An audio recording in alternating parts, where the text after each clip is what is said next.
buzz, baby. We got the bug man. Yeah. We are about to go. That's me. Yes. Guys, we knew this day had to come. Yeah, we knew it had to happen. It is inevitable. Yeah. As the fall of Anakin himself. I think that this is the most controversial thing that I've ever done in my life, is unmasking myself as a prequels liker. You know, but it's the most important thing you've done, if we're really being honest. Thank you so much. This is people are not kind about prequels love, and they try to throw it in your face all the time. But I stand here and I stand proud. It's about as socially brave as anything else I can imagine. Yes. So let's just get right into it. Yeah, we are the most socially brave. The most socially progressive for coming out, talking about something that happened in the past. It's something that's outside. You know, so many things are outside of the Overton window, and then time. Things change over time, and tastes shift and everything like that, and then.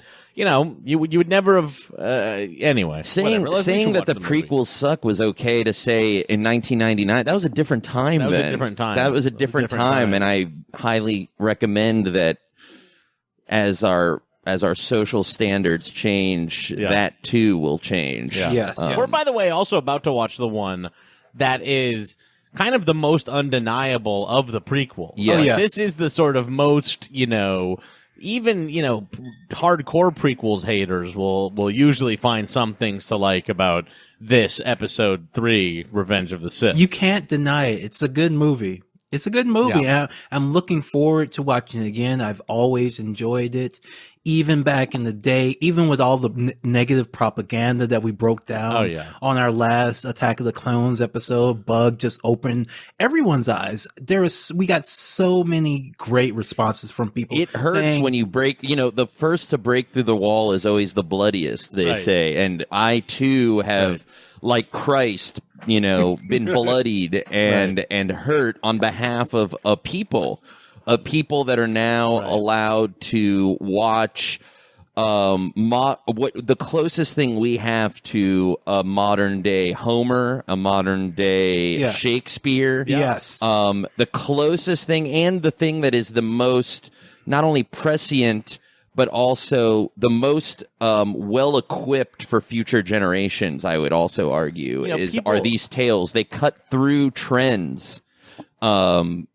And they're easily translatable into foreign languages and alien languages. Yeah, I think that these will be movies that will be easily understood by aliens. Yes, when they... and in fact, if we want to just start going with it, we should get into it because I want to just bring up my first point, which is I now view the prequels as if I went on Neptune and found their Bible and was like, what is this? And they're like, in our Neptune class, you have little kids books and classes about Jesus. Like, we show them this. We show them the books, the sticker books with Anakin and the coloring books, and our tale is about this boy who is like an evil Christ. It's a little annoying when people talk about, plot elements that don't make sense or things that are contradictory, because that's like being like, imagine doing that with the Bible. No one never could have built a boat that actually could have had every animal on it. And there's no way C-3PO would have been built by the evil Antichrist. You're like, these kinds of coincidences show up in the Bible, and impossible logistical questions show up in the Bible. You ignore them. Lives for like 500 years. Yes. Anyway, we should get into the actual movie. So let's do the countdown, right? Should we do this, Leslie? Yeah. All right. 3, 2, 1, go. And here it is. Wow. Again, the only way to know that you're watching a real Star Wars film. Well, now they own Fox, so maybe they'll just put the 20th. They will bring it. They will definitely bring it back for Rise of Skywalker, which, by the way, is a whole other issue we have to get into. The reshoots. Yes. And what they've been retconning into their own terrible trilogy, which is basically taking everything they can from prequels to add in. They know it's great and they can't escape it. They're trying to copy that greatness. Yeah. they recognize their folly. And sometimes that happens. Like people go, I didn't know. Forgive me. Forgive me. And I don't think they're asking for forgiveness. They're trying to pretend like they didn't need it. War. All right, war. I clipped. But that's another beautiful thing. First off, titles. Revenge of the Sith, Attack of the Clones, The Phantom Menace. Highly serialized, pulpy titles. Not bland. Rise of the Lightsaber, Well, let's say, I actually think the prequels titles kind of tell a story a little bit. Like there's The Phantom Menace, The Attack of the Clones, The Empire Strikes Back. The new ones are The Force Awakens, The Last Jedi, and The Rise of Skywalker. I guess maybe if it is true that they're going to start calling the Jedi Skywalkers. Oh, maybe no. it tells a story. Well, like we were saying, no. what they're doing now is they're trying to own their own they're trying to own their own bootleg. So just think of those as bootlegs. That's what they would be called if you're trying to convince someone that your property is the same as the good property. Right. If you were at Costco and you looked at a bootleg Star Wars, it would be called the final lightsaber. In Turkish Star Wars, like Space Wars, they would be like, the Skywalkers are coming. Yes, Turkish. Yeah, But great here's shot, the real great shit. shot. Here's the real This shit. is over Coruscant. the city planet, you could tell. And this is also, like in any great war film, this is all a oneer, by the way. Yeah. This is a oneer, and even though it's digital, this is ILM, so it looks better. It's not JJ's terrible thing. It's also like, we're in episode 3, and it looks like fucking Reveal. good. Yeah, great shot. I always love to see Coruscant from space. I really do. Yeah. You are immediately in a battle, a full battle, not like the battle in The Last Jedi that just seemed very local and between two ships. Right about here is where we'd be getting the prank phone call in Yes. Last Jedi. Yes. Instead, we have two friends, camaraderie that we've seen grow up together, and they are pilots together, Jedi Knights, fighting this epic giant battle. I mean, I'm not going to explain everything, but... Wow. Oh, you got a little CG. And that was a great oneer right there. Great shot. A oneer that revealed things.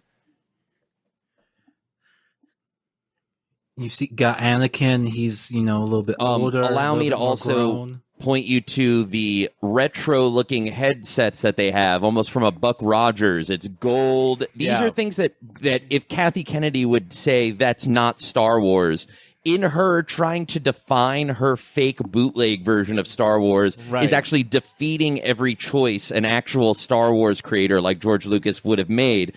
And that is why also all the ships, headsets, droids, everything looks like shit in the new ones, and why in this one it's all fresh looking and good. We have a retro hairstyle.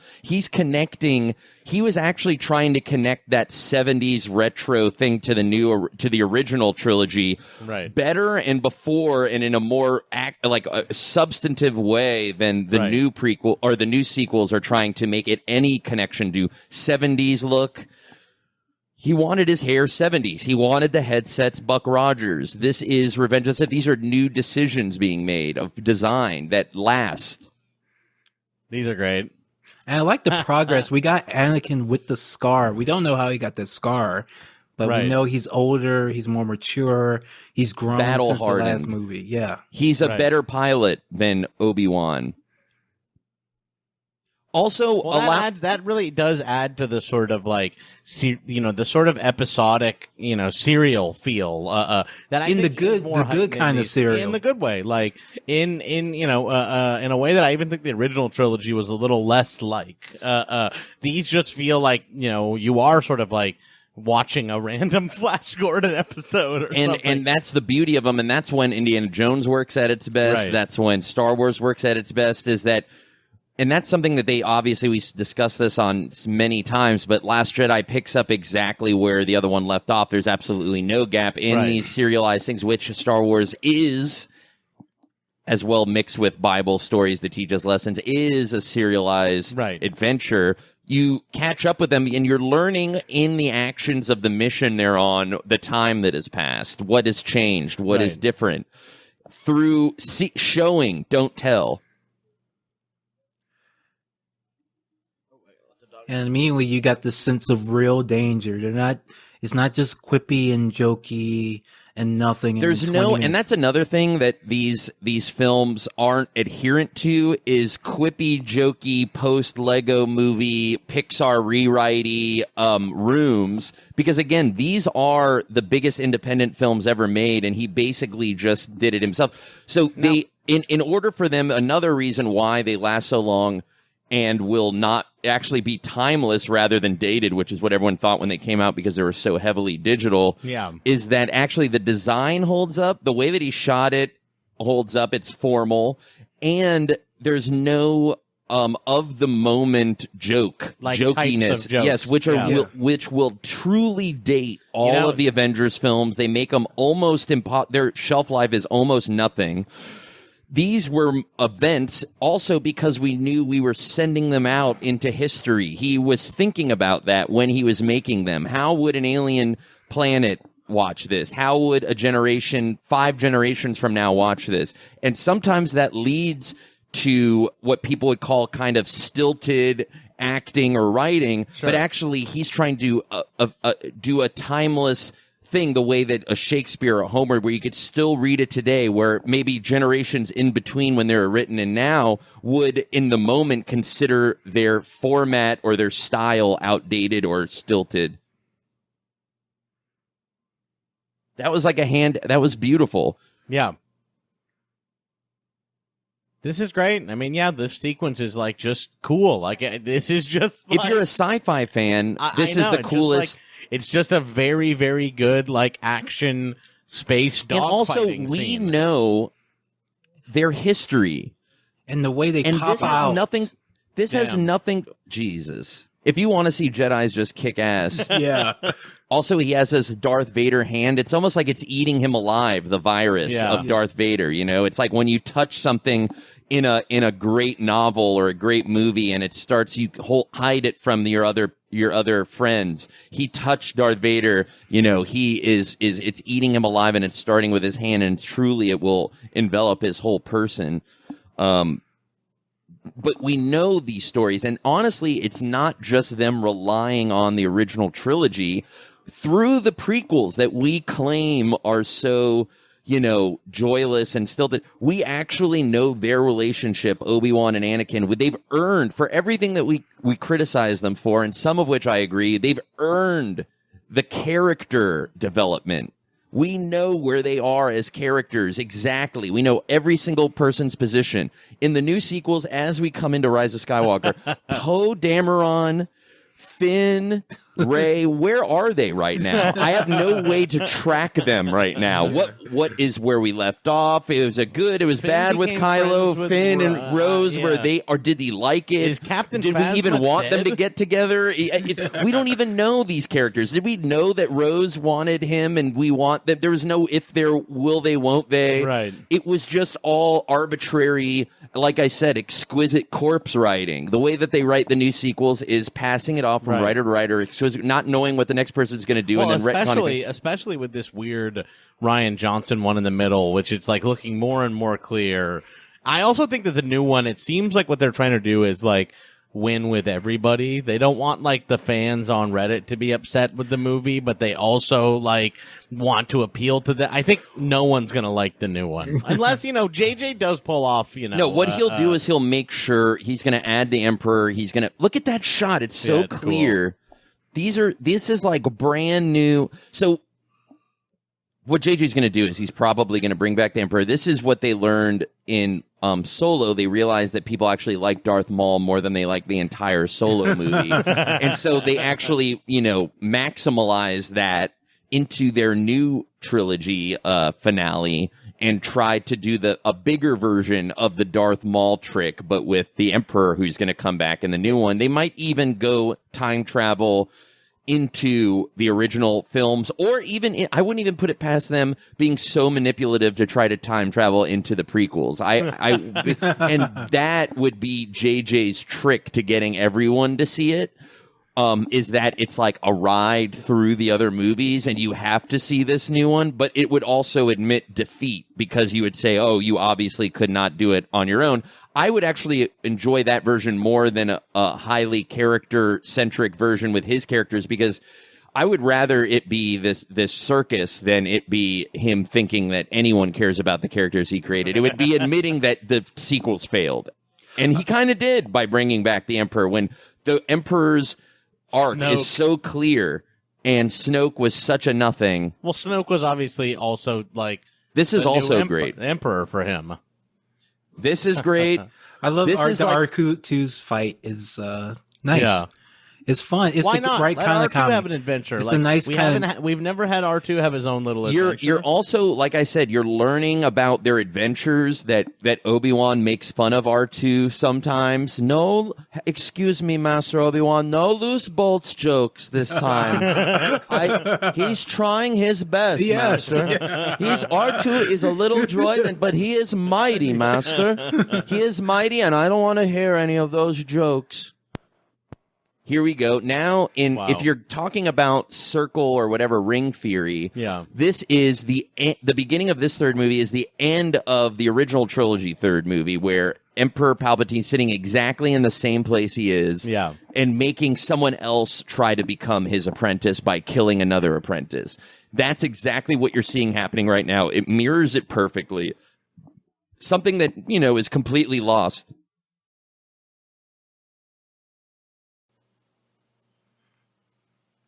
The exact same thing as, Yeah,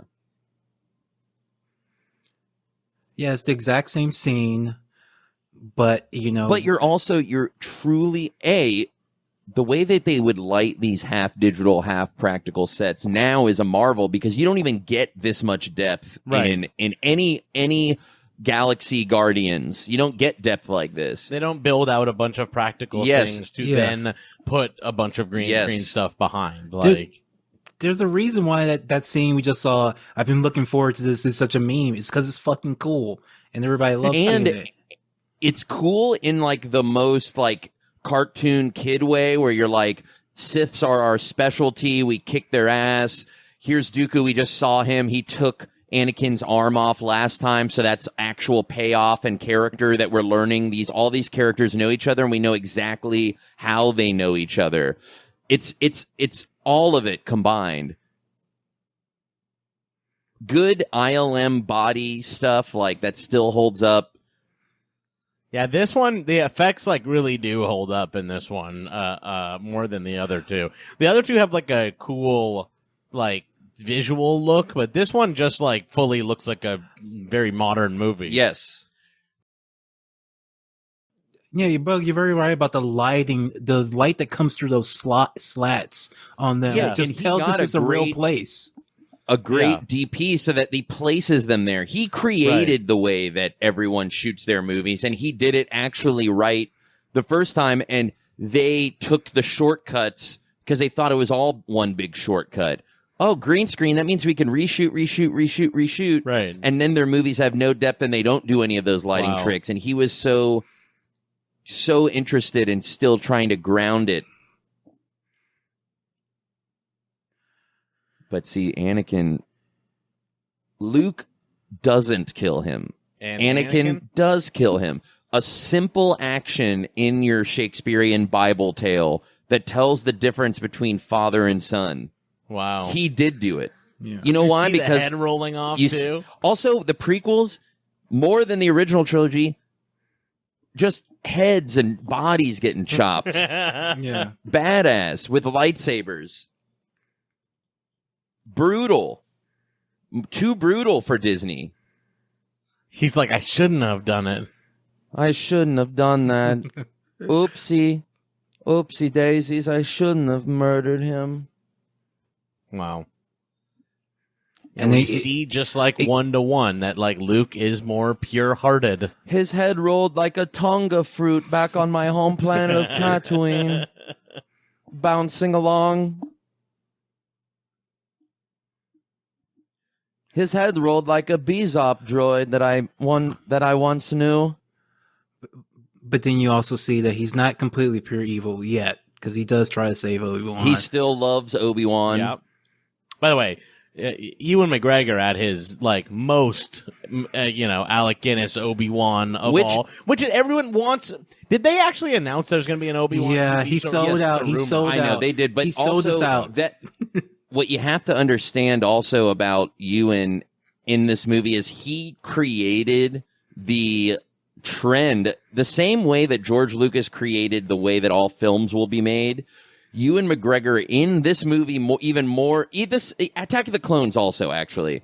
And I think I mentioned this on Attack of the Clones. He created the trend of when Josh Brolin plays Tommy Lee Jones in Men in Black, even Freddie Mercury, even anyone playing someone in that way and doing that hard of an impression was figureheaded by Ewan McGregor in this film. But the thing is because Alec Guinness is not super famous, all it does is actually connect everything better. Sure. You now if I were to watch this in 100 years, I would just think maybe they did shoot these first. We also haven't, talked about the hat trick yet of Ian McDiarmid is in these and the reverse Boyhood. Yeah, was made to look old back in the George 80s, Lucas had the and foresight. then actually aged to look like how he looked in the old one. and obviously now a great and terrible gift to JJ so that he could still use him, but George had the foresight to hire a younger actor in Return of the Jedi or reverse Boyhood so that he can play older there, then play younger in the future when he actually needs him to actually age himself into this character. So are we saying that George should have had him killed after he filmed the prequels? Yes. Okay. Yes, he should. He shouldn't have had him killed. Ian McDiarmid should have understood that for the parameters of this role, he has to die. He should have. It's like when Nero killed his architects after building the great temple. They understood. He had to kill them so they can never build anything as great again. Yeah. That they had the right idea about certain things on a macro scale that I wish we still had the vision for. Oh, look at that. That might have even come at the exact mark in Return of the Jedi when R2 does that in the sand dune. Wow. Let's look that up. Because also he cares about his movies. That's another thing that I actually think that JJ does not like Star Wars at all. And I think that he's lying about how much he likes the original trilogy, and I don't even think he's watched all of these. And I think that he holds it as a point of pride that he is now in charge of Star. He thinks that he's the ultimate best Ain't It Cool News who hated prequel nerd. I didn't even watch all of them, and I'm in charge of. That's because and actually what he did is he fucked himself, because now he will go down in posterity as the man who bobbled the ball and ruined all of Star Wars. And I do want to speak on that, because a lot of people after our last couple of episodes were saying, well, but Red Letter Media said the prequels were bad 10 years ago, and those videos and they broke it down, and so how can you possibly disagree with them? And I'm like, so I actually went back and watched some of those fucking videos. I downloaded the real media files. It's fake news of them. They're super old. They're super dated. They're full of both racist jokes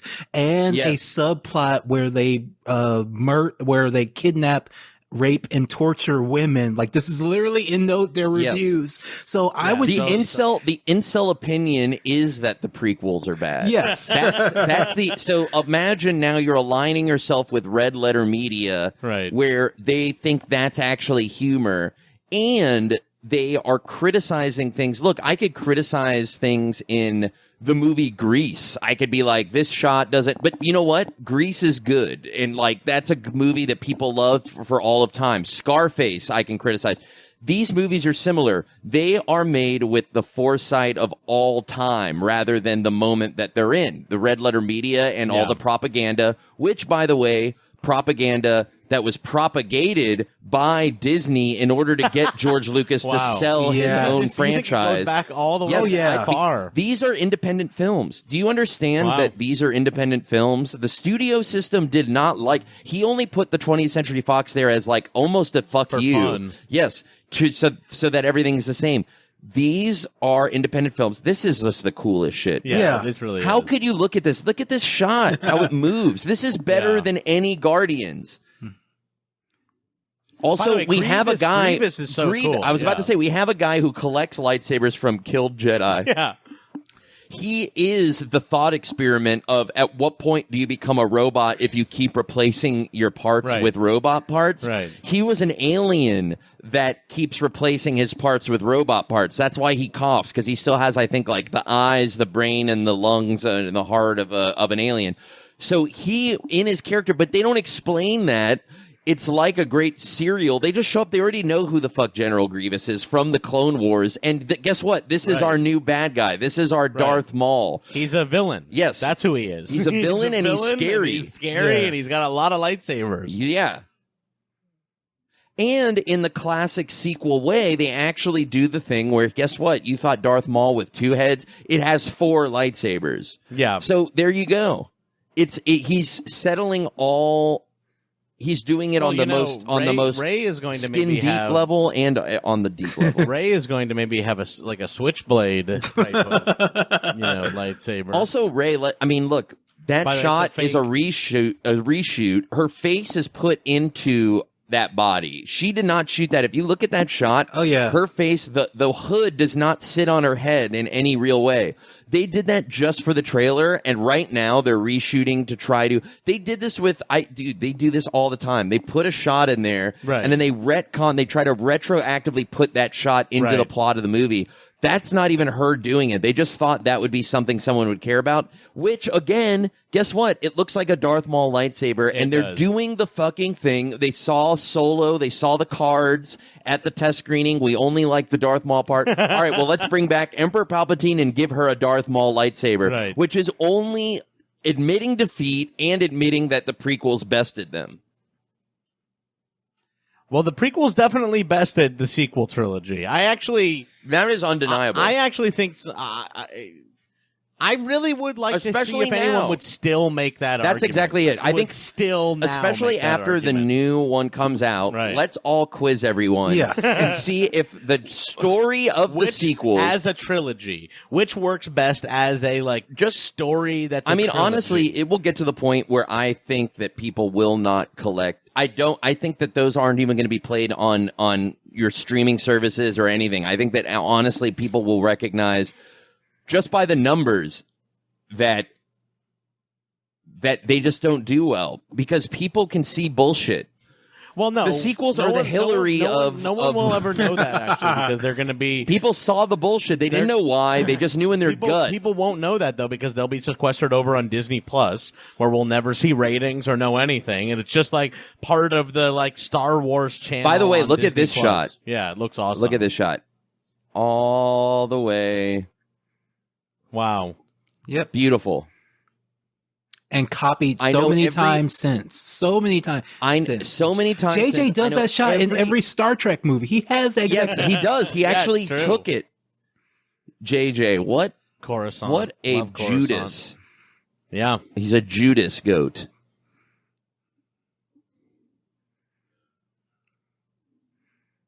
JJ stands for Judas. He's a double Judas? He's a double Judas to George Lucas as Christ. So what do you think it was? JJ pretended to be a disciple. He got in by way of Spielberg, but he's a Judas. I think JJ is a Manchurian candidate created by Spielberg. Oh, to take and Kathy too. Well, and to take Star Wars. Yes, to make to ruin feel George. To ruin George because Spielberg never had his franchise. It's almost Anakin with Obi-Wan. It's true. It's a very similar tale. Like Obi-Wan is like George. They're just trying to. They're so jealous of that George went off, made Star Wars, owned all of it, and kept making it, and everyone called him a genius. That once his prequels came out, they had their phasers and tasers lined up to not only spread propaganda that everyone hates the movie. We all know this is true now with fake news and the election. Guess what? People have been doing it for years, and the corporations have been doing it for years, and they did it with the prequels. Do you think they weren't happy that George was out there on his own? JJ is a Manchurian. He's a cipher. He's a Manchurian candidate. Wow. That was that was completely put in by Spielberg and Kathy Kennedy in order to usurp George. And Kathy Kennedy was put in by all of those people too, because she was CEO of Lucasfilm. She was over at Lucas and then convinced him to sell. Bartered the deal. Yeah, and then got the company.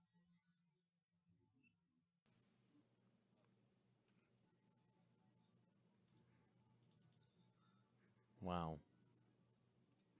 Another Bail traitor. Organa. Bail Organa, who the Rogue One people were smart enough to put in, they immediately embraced the prequels. Yeah. Think about that too. What is your favorite Disney Star Wars? Everyone will say Rogue One. And then I go, okay, what is it about Rogue One? Oh, guess what? The Rogue One people immediately embraced the prequels. They hired the Mon Mothma that was deleted from Revenge of the Sith. So they actually hired the same actress that played Mon Mothma in Revenge of the Sith. That is looking through the books. That's doing your homework. And they got Jimmy Smits to reprise Bail Organa. Yeah. These are people, your favorite Disney Star Wars respects the prequels. These, at this point, it's not even an argument. Just admit that you're wrong.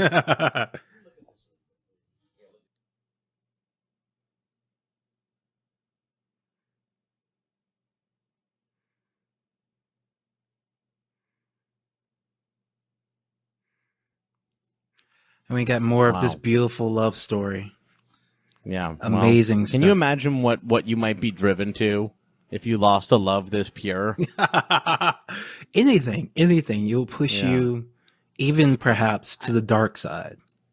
I mean, it's undeniable that this is like sort of the best looking so far of the prequels. Like it has a very like modern and cool look to it. Yeah, it really does. Hold up, like when people say the prequels are bad, like what are you talking about? This movie is good. People have always liked this movie. People have always liked Return of the Sith. I think people are talking about Attack of the Clones, and I will even say that that's the worst of them. You know what I mean? Well, like, worst? I think people is that are the word very, do we really even use that term even more? I think people are very unfair with Phantom Menace, and people like put all this shit on Phantom Menace that is totally fucked up. Some of the Attack of the Clones hate is like justifiable, but I don't think so. You know, it's just the worst. Well, look, I will say this. Sometimes Attack of the Clones is my favorite of all the Star Wars. I know, you've said that. Because, look, it exemplifies the serial nature. It's a noir. Oh, look, it's Wakanda. It's Wakanda right we're now. Watching it's Wakanda. It's Wakanda on the stream. Yeah. I forgot that they stole this. Yeah. Well, they stole Wakanda from Naboo. Yeah. They stole it from this. Wakanda stole everything. And this, but Grievous is so cool. I think that music cue while he walks out as well is a great cue. It's horrifying. We're on new Grievous planets. This character is like coughing and fucked up. He's so cool. He's a coughing robot. Inherently health flawed robot. Sidious, Grievous. It's just so cool, as you said, in a very That's another thing I was way. saying. Like every single instinct that JJ and Kathy Kennedy think is wrong for their Star Wars. The point I was making before about the gold headsets, right. Or the same thing with the names.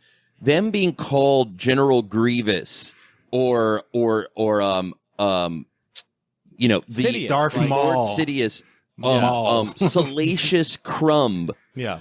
These are names that Kathy and JJ would think are too on the nose and silly for their fake bootleg Star Wars. So they name everyone Kazmanasa, Baza Dondasas, Las La La Las. Like they have no imagination because they're thinking. It proves they're in the box thinking. Their complete lack of imagination. Wow. Is that they actually quarter themselves and square themselves off within a corner of what they imagine what it would sound like if they made a Star Wars, instead of what Star Wars actually is, which means anything can happen, and let's tell the story for all time. Another thing with the names. The names are Darth Tyrannus is what Count Dooku's Sith name is. Tyrannus. Right. Brilliant. Attack of the Clones. Darth Tyrannus. Right. These are Phantom Menace. Like, get on the point. We're telling a story. What about Kylo Ren? Oh, means nothing. It's almost as if it's from a Star Wars name generator online. It's almost like they got so in the 11th hour they were downstairs and they just started typing in names into the online Star Wars name generator. By the way, I love that. We just had like a box transition. Like it just went down in little cute Another thing squares. that they think they're so above. They're like, Right. Last Jedi is the longest movie, which thinks it's the most important. And it has the least amount of wipes. You're like, why would you do that? You made it longer and did less wipes? Another thing, it has nothing to do with the casting. It just, those decisions are why people that like Star Wars are like, fuck you, dude. Look at this CG arm. Yeah. It's actually a little bit cooler than C-3PO's red arm. Yeah. Which you see he's going to have red eyes now. Which, another cynical thing. Like, how could he just do that? Red eyes, red arm. Also, allow me to say, Hayden Christensen, this is for the ladies out there. Yeah. No matter what you think about him, As an actor. girls do think that he is sexy, Yes. and they do want to fuck him. It's true. And that's something that I would actually say is in the argument. I'm not making this argument right now, but in the argument that the Star Wars prequels are better than the original trilogy. The way that argument loses is Han Solo, but then I would say in Return of the Jedi, he's almost asexual. And in this one, Hayden is the most sexual. He has long hair. He has a scar. He's like half naked with a robot arm, and she's pregnant. It's like he is the most like sexual. I would say in the argument that the prequels are better than the original trilogy, the sexiness of Hayden Christensen actually plays a big role. And Poe Dameron and Finn and Kylo are at this point incels. Well, there's also something like, honestly... And all this guy, Anakin, wants to do is fuck all day long. He already fucked her. He put a baby in her. He's like, he is fucking Natalie Portman, who, for the guys, is like obviously the most beautiful. Rey is like nothing compared to Padme. Well, we shouldn't say she's nothing. Oh, I will say it. Yes. It's the most fine. beautiful. Okay. Exactly. So we are talking about a highly smoldering sexual story that is happening in the prequels, similar to the 1960s version of Romeo and Juliet. I would also say that was a very sexual film. That's why that one is held and as a great film.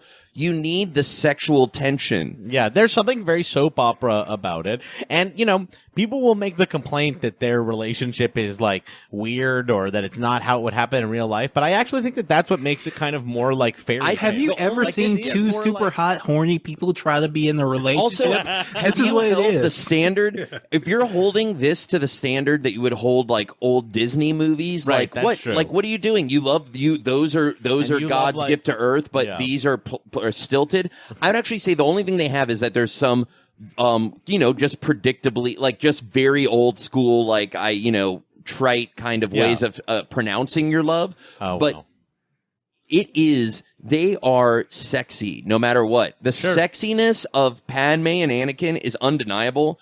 It is the sexiest Star Wars has ever gotten, besides Han and Leia in Empire Strikes Back. But Han and Leia in Return of the Jedi is not sexy. No. So you have to understand. Yeah, no, everyone, you can tell in Return of the Jedi that everyone didn't like each other that much and they were all really fucked up on drugs. Like, you can kind of tell in the acting that, like, everyone's kind of in their own world of whatever drug they were on at that time. I think and similarly, he kind of he thinks of these actors as chess pieces, as puzzle pieces, the same way he thinks of a little digital Yoda. He's thinking for posterity. He's thinking 100 years in the future. He asked basically Sofia Coppola, his mentor's daughter, who the sexiest guy in the world was. He was in Virgin Suicides for a scene, and Sofia Coppola told him, there's a guy named Hayden Christensen that every girl I know wants to fuck. And that's how he found Hayden Christensen. And then he was in Life as a House, and he's sexy in Life as a House. Like, this is the kid that every girl wanted to fuck. And Natalie Portman was the girl that every guy wanted to fuck. And he put them in the center of the biggest Bible highly budgeted Star Wars trilogy and had them fuck each other. He did that for all posterity. He got them on crispy clean HD just to show us that, just to show the aliens how sexy and good looking we can be. When the aliens watch it, they're not going to be talking about the line readings or the acting. They're looking at the story from one step above us. And by the way, this just visually, you can tell what the story is. This may be what some alien like civilization, this may be what they first learn about human sex from. Yes. Actually, this might be the first images of sexiness that they ever see. I wouldn't be surprised. And the thing is that I don't think it's in the way that people think it's like, oh, they discover Road Trip, in the sand.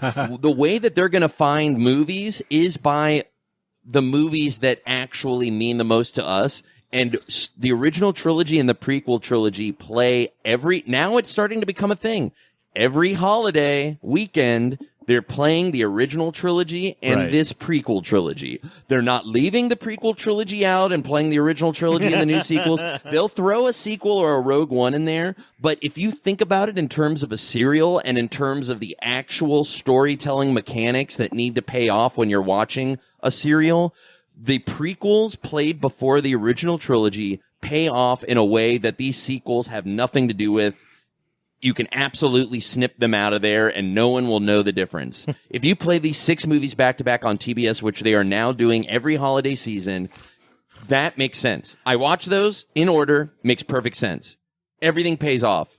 Every single thing. It's a complete closed circle. I want to just say how badass like Anakin already wearing the black. Like he looks look at how clean that like wide angle push-in was with all of the digital characters, everything.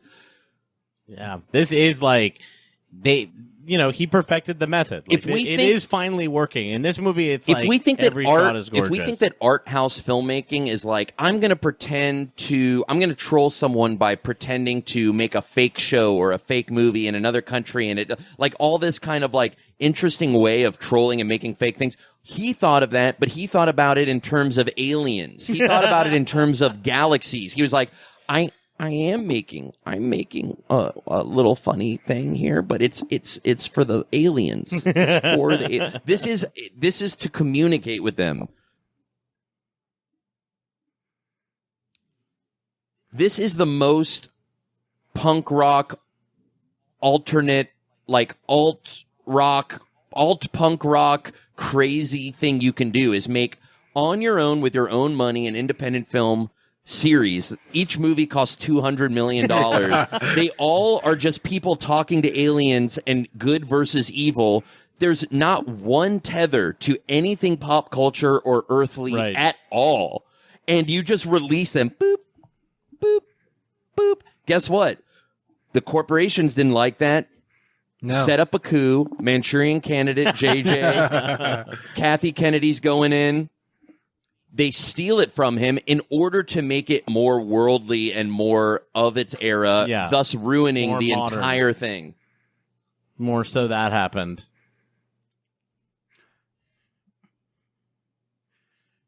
And they see the schism being created. Yeah. And this is something they've set up since the first scene of Attack of the Clones when Anakin is in the elevator talking about how he saved Obi-Wan one time. Yeah. They've been setting up this character stuff. You could say that it's takes long or is it by the book? But you know what? In these days, we need a by the book macro storytelling where right now we are trying to get just fast, disposable storytelling. Everything is lost. When JJ and Damon Lindelof came out with Lost, they ruined all of Hollywood because they said you don't have to pay anything off. Bob Iger caught on too.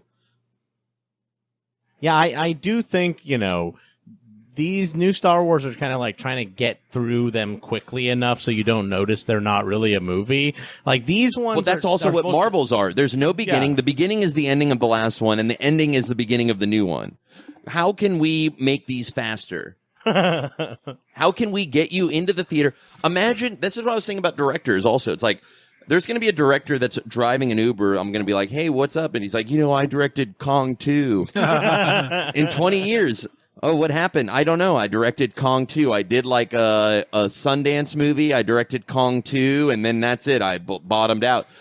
The amount of Spider-Man, King Kongs, Star Warses, Guardians that are going to exist is infinite. Let's just make the cutoff clear. They make disposable content. They're making internet videos as movies. I think that they are doing like what Funny or Die used to do as like just a fake trailer. Now we just make as full-length movies. Yeah, like anyway. Fat Thor would have been a Funny or Die video, and instead it was like half of the plot of the newest and biggest film of all time. Yeah. My wife was watching the Spider-Man Far From Home, and I swear to God, I walk in the room 45 minutes in, she starts asking me about the blip and how it works. I'm like, wasn't this the movie that was supposed to explain what happened to all the people I don't during even know the blip? what the blip is. Exactly. That's so That's the funny. thing is it doesn't matter. They These just are don't explain. Imagine it's like Lost. I'm telling you, they all went to the same It's sleight of writers' hand. work. It's the same J.J. Abrams writers' workshop. Pixar, Damon, all of these Avengers people. How can we? Hey, by the way, they're learning soap opera techniques. Damon Lindelof has a new movie he co-wrote coming out. Do you know who he co-wrote it with? Who? Nick Cuse, who's Oh, Carlton Cuse's son. Yeah, Carlton wonder how they Cuse's hooked up. son co-wrote. That's how'd they hook up? Also, with each other? guys, can we just let's revel in this is why it's like there's people like there are wizened professionals, people like Michael Haneke, a director in Europe, Yeah. George Lucas, people that they're not the sons and daughters of anyone else that They did just anything. like movies a lot. They like movies. They're old. They're not cool. They're not of the era. And they make independent and thought-provoking films only thinking about the future. Haneke, Lucas, wizards. These are wizards. Not the son of Carlton Cuse mixed with Damon Lindelof wearing his little earring Wow. and shit. All talking about how, as development executives, they can both pitch something that doesn't have an ending and to audiences trick them into thinking there's an ending. All we have to do is get it past the executives without them And then realizing we'll there's get- not an ending. and then we'll all we have to do is Just get it through past to the release audience without thinking that there's an anyone ending. noticing. Yeah. And we'll keep doing that and outrun. Oh, by the way, George Lucas, look at this Twi'lek. Yeah. George Lucas knew what the fuck he was doing.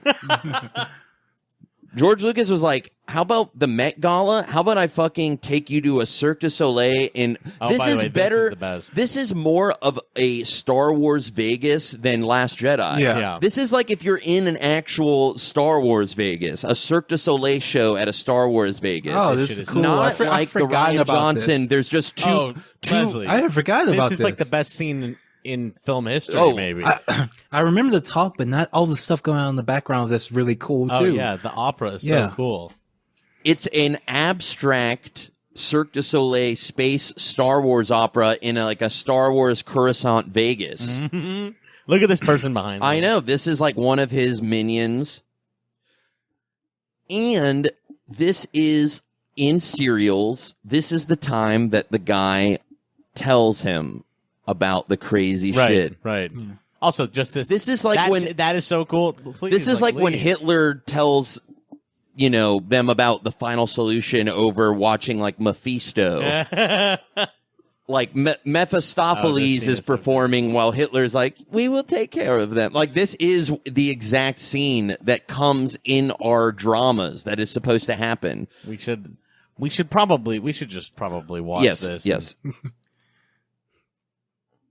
Maybe also Ian McDiarmid. Let's talk about a Shakespearean actor who deserves the respect. Yes.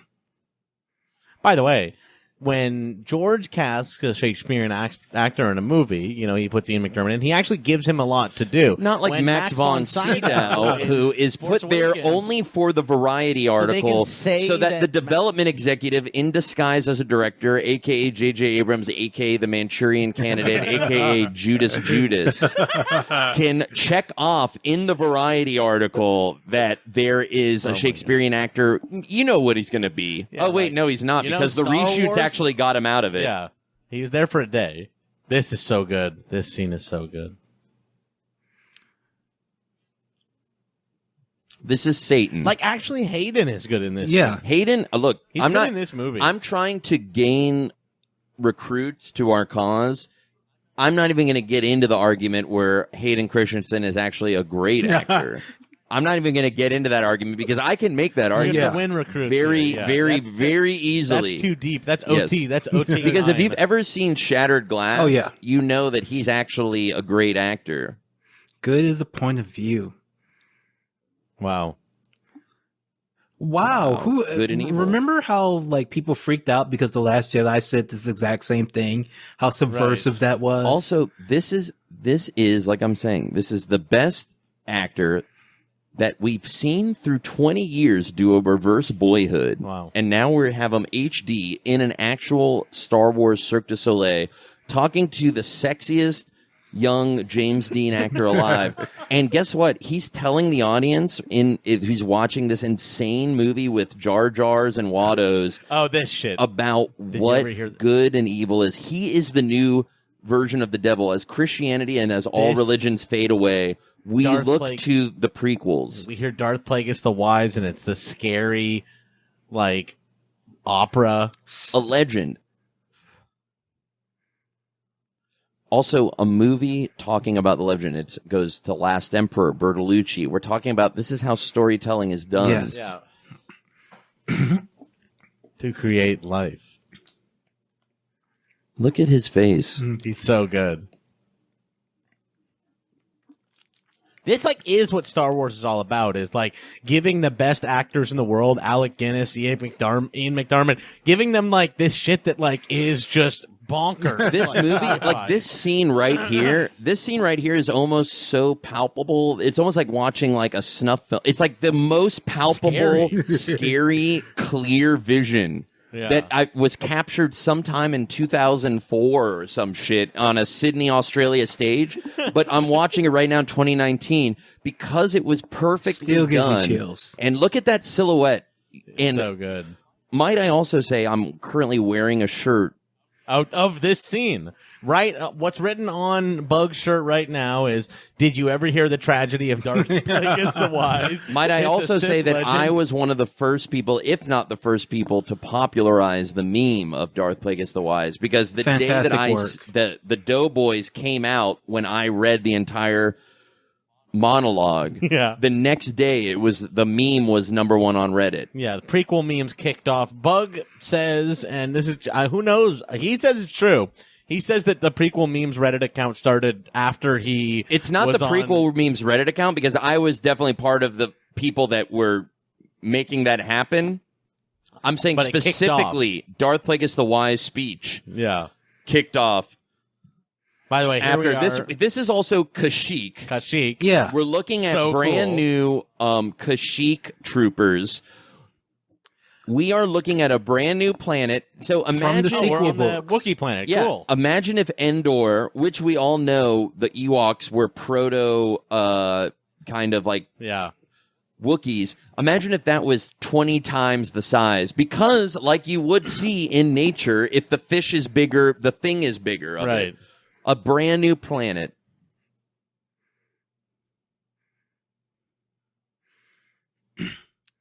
And George took what he read in the sequel books or in Knights of the Old Republic and just put it in his film. Like, oh, did the Wookiees live in giant trees? That's what you're saying in your video game? true. That's kind of cool. Well, I'm going to put that's that the other in. thing. He actually like read. He kept Well, the look, stuff from the EU. Actually, that he liked. Kashyyyk is in the Star Wars Holiday Special. Oh. But it is true. actually. but I will say, George read every single EU, even things that weren't considered canon. He read every single one. That is something that the people that now own Star Wars, Bob JJ Iger, hasn't read all Kathy that Kennedy, shit. and J.J. Abrams, I guarantee you, I swear on my own life, have not read JJ every hasn't read EU. the Thrawn. George Lucas has read every single JJ EU, hasn't read and Thrawn, no. He picks. This is what I was going to get into with fucking the fight at the end of Revenge of the Sith. Mustafar. Oh yeah. He picked that from the EU. that he was going to be on a lava planet. And that That was decided by a writer in the EU. Also, Coruscant was created Swoop in the bikes. EU. Yeah. Swoop bikes that Anakin rides in Attack of the Clones, EU. Yeah. That's a great shot. Great shot. Yeah. This is like, if you're talking about Star Wars and your kids like Star Wars and you like Star Wars and there's a scene with all Wookiees fighting on a planet with Yoda there.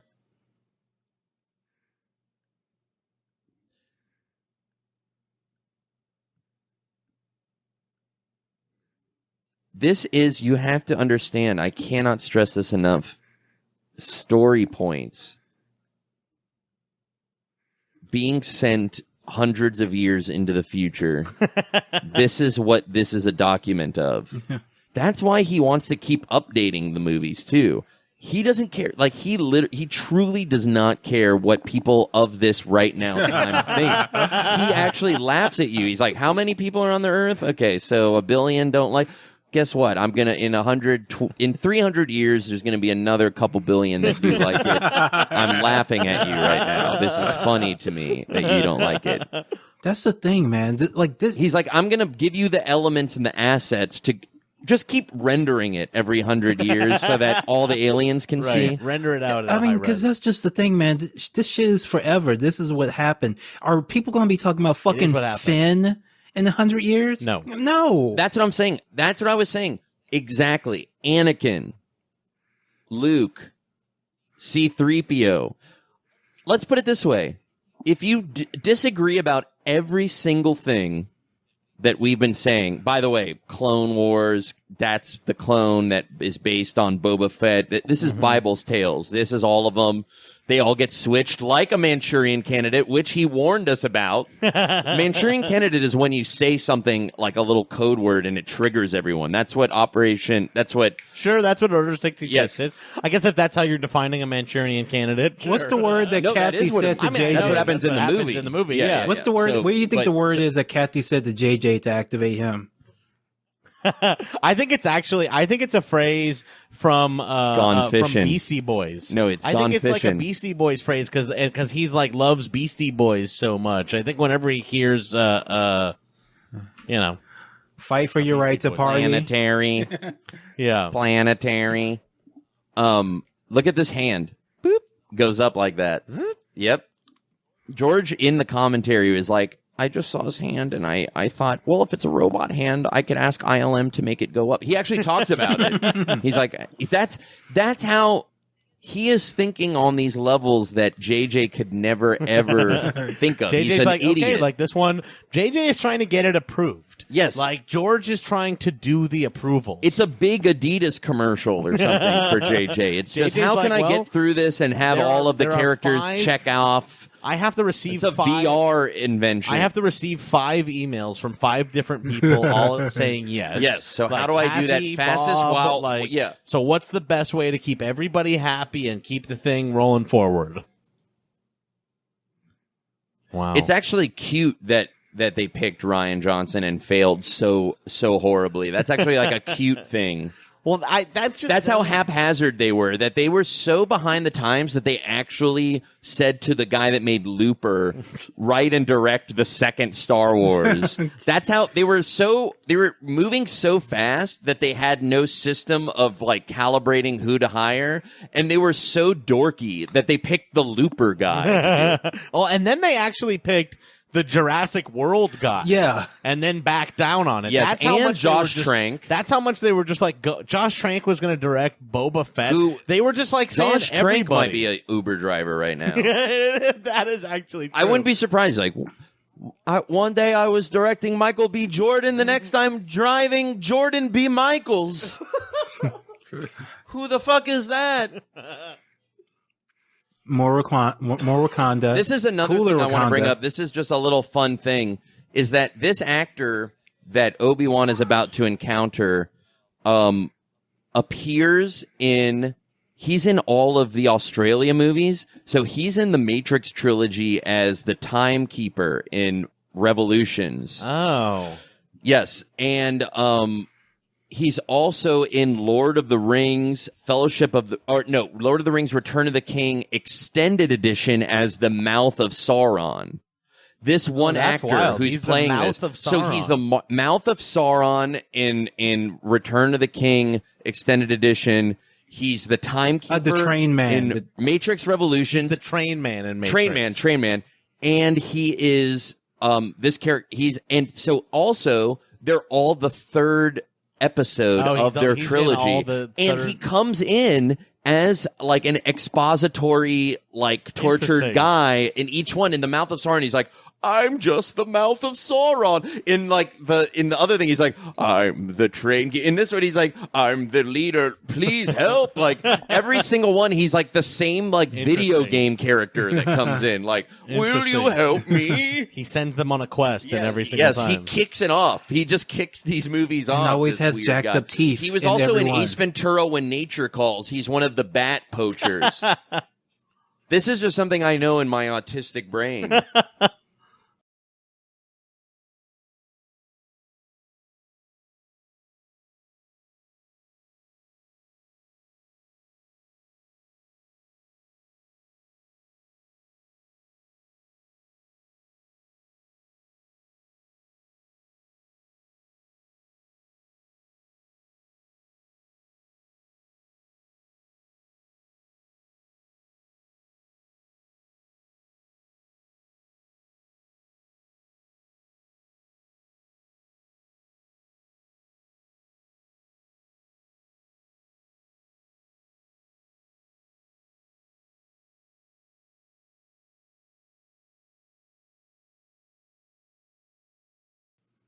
All right. This is great, by the way. This creature that Obi-Wan rides up, he rides up a big giant lizard. With feathers. This lizard chase, apparently, I don't know if it no, I don't think it happened yet, is direct. I thought that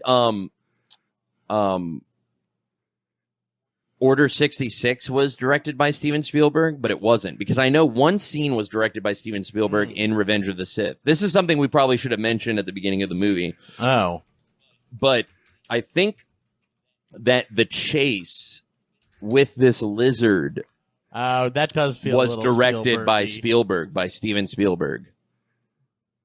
Which, by the way, is another fun thing. Like, George thinks like, He's like, oh, this could be fun, Steven. You could do a Star Wars for one. Would you like to direct a scene? And Steven's like, he's like, George, I would love to direct one of your scenes so much. I'm going to do it. I'm going to pre-visit. Thank you so much. Thank you, Steven, so much. The whole time in Steven's head, he's like, I'm going to fucking backstab you. How are you enjoying working with Kathy, by the way? Yeah. I'll direct the scene for you. How is Kathy working out, incidentally? Kathy is, I'm getting old, so I trust her. I trust her. She promised me that she would take good care of the franchise. Is that so? Very, very good. Yeah. Oh, here we go. Just a one-on-one. So if you're talking about a sequel, here's 4 lightsabers versus 1. Yeah. And he smiles. And also, he smiles and then does a little thing. He does like a little pose that's like really heroic. That's almost like it's Bible and superhero. It's everything. He's like, okay, George is like, this is a Bible superhero film. It's like Tarsem mixed with like a Bible show for kids. Bible Man and Tarsem, who did the cell. Also, when you look, this is the other thing. I do think, I am not, as Bugmain, I am not a guy who's saying that you have to watch the prequels in the order. I do think there's a world where the original trilogy is watched before the prequels, which I think is also fun, because then when you watch this, you're like, holy shit, that old guy I just watched fucking did this with Grievous? Yeah. That's fucking crazy. He's like, he fought Grievous and smiled when he took out the 4. He watched he watched Qui-Gon die. You know what I say? I think you can watch the Star Wars movies in any order, so long as it doesn't include the Disney ones. Yes. Watch them in any order. Actually, that order works. Yeah. And you know what? That's where I would say Rogue One has a place in that mix. If you're going to shake up that box, Okay. Rogue One has a place. And Solo, there's parts of Rogue One and Solo that have a place. Solo is the smallest version. I would say the Darth Maul version. Scene? Yeah. Sure. And then Rogue One is the last act. So Sure. it's really just like the last 30 minutes of Rogue One and the last 10 minutes of Solo with Darth Maul have a place in when you shake that box up. And those are the only movies that aren't part of the sequels. Right. Those are the standalones. Wow. Here we go. I think this was Steven Spielberg. This part right here is Steven Spielberg. Jumps on his back. Watch a scene directed by Steven Spielberg. Oh, yeah, that looks a little Spielberg-y right there. This is Tintin. This was like a proto Tintin.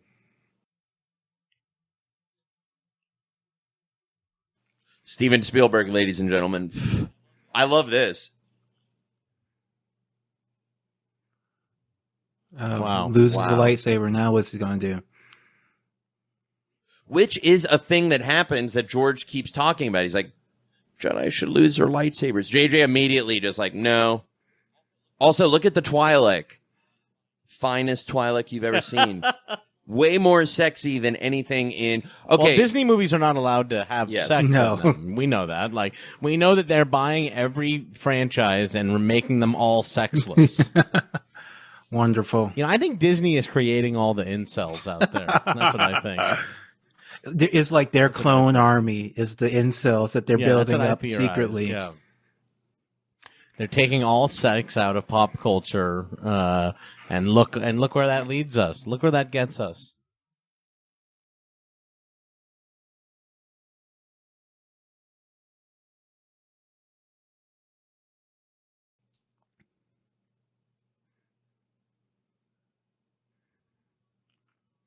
Now that's a Sith's office. That's what a Sith would make his office look like. Yeah. It's beautiful. Yeah. Dark. But modern. It's not that Disney's creating sexless people. It's that they're so scared of committing to anything. They want all of their characters to actually check all the boxes. Rather than having interesting, well thought out characters that each one checks a box, they want every character so that it doesn't offend international movies and their China box office. They want every character to is Poe gay with Finn, or does he love Rey? I don't know. They're all right.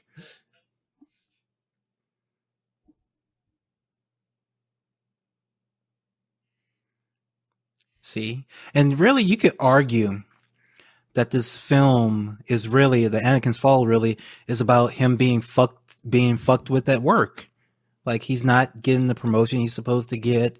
He's not being told all the things he needs to do. Now, Leslie, if you want to get into the real deal, you would say George Lucas, the Bible. Okay. Even a movie like Pi, even like the grand idea that there is something like a code like the Bible, or I would say the Star Wars prequels, that when you write it is so passed through by God that it within itself and it within its language and its words and characters actually not only talks about every single thing that's ever happened in the past, but will predict within itself everything that will ever happen in the future. Similarly, Anakin actually being a school or shooter, basically him being a shooter, mirroring that, predicting it, applying it, examining it. Does end with Sandy Hook. This movie could be not only a warning about how fascism and a tale about what happened in the past with Nazism, maybe the only thing that's actually because God knows that the Marvel those movies are thematically messy. The Marvel movies, I think, are about how corporations are good, and so too are the military-industrial complex and the military. Thematically messy movies that are they're not good for us. The Star Wars fun prequels, it is to be around your coworkers. The Star Wars prequels are warning us about corporations and governments, right? And they're also predicting the rise of an entitled an entitled man who wants to take his life. Well, I mean, I think what we're seeing, we see what it looks like under failed liberalism. Yeah. You know, we see what it looks like under like a failed liberalism, and you know, when like people with sort of bad intentions try to take advantage of that, and you know how that can take root in the mind of a certain type of young man. Exactly, and not only did he predict that, he predicted Trump. So imagine he's telling a story about Nazism. He's predicting shooters. He's also predicting Trump, telling a story about Trump. At the same exact time, he's predicting his own Lucasfilm company's downfall in Chancellor Valorum being Kathy Kennedy and the Emperor being Steven Spielberg. In the background of that scene were these like panels of like history, because the Star Wars universe is an old universe, which of course you don't get any of that in the sequels. You never see any recognition that these are ancient civilizations. You just get like a few books. You are actually getting, and George Lucas thought about this, you're getting the kind of mural that would be spoken about. And actually Lord of the Rings did this too. That's why Lord of the Rings is another great trilogy. And actually, you know, all six. Well, that they paid attention to the idea of respect for previous legends within their own legend. And that world building actually is what propels us and makes us believe that this exists. We can talk about that. We can talk about how in this one, every single area is like very intentional, very thought out. Like there's things in the background, you're fine. There are things in the background, that tell us, things that, happened before. In the new one, JJ talks about how they just move the flats around to different arrangements to make it look like different areas. They're using the same exact flats. And the only time you hear about it, like I said, that's a funny joke, by the way. Him kicking very him funny, and being too hard. natural. This is also great. Yeah, it's a great fight. This is a great fight. Look at this expanse, and the lens actually matches the background and special effects, unlike all the Marvel cheapo movies.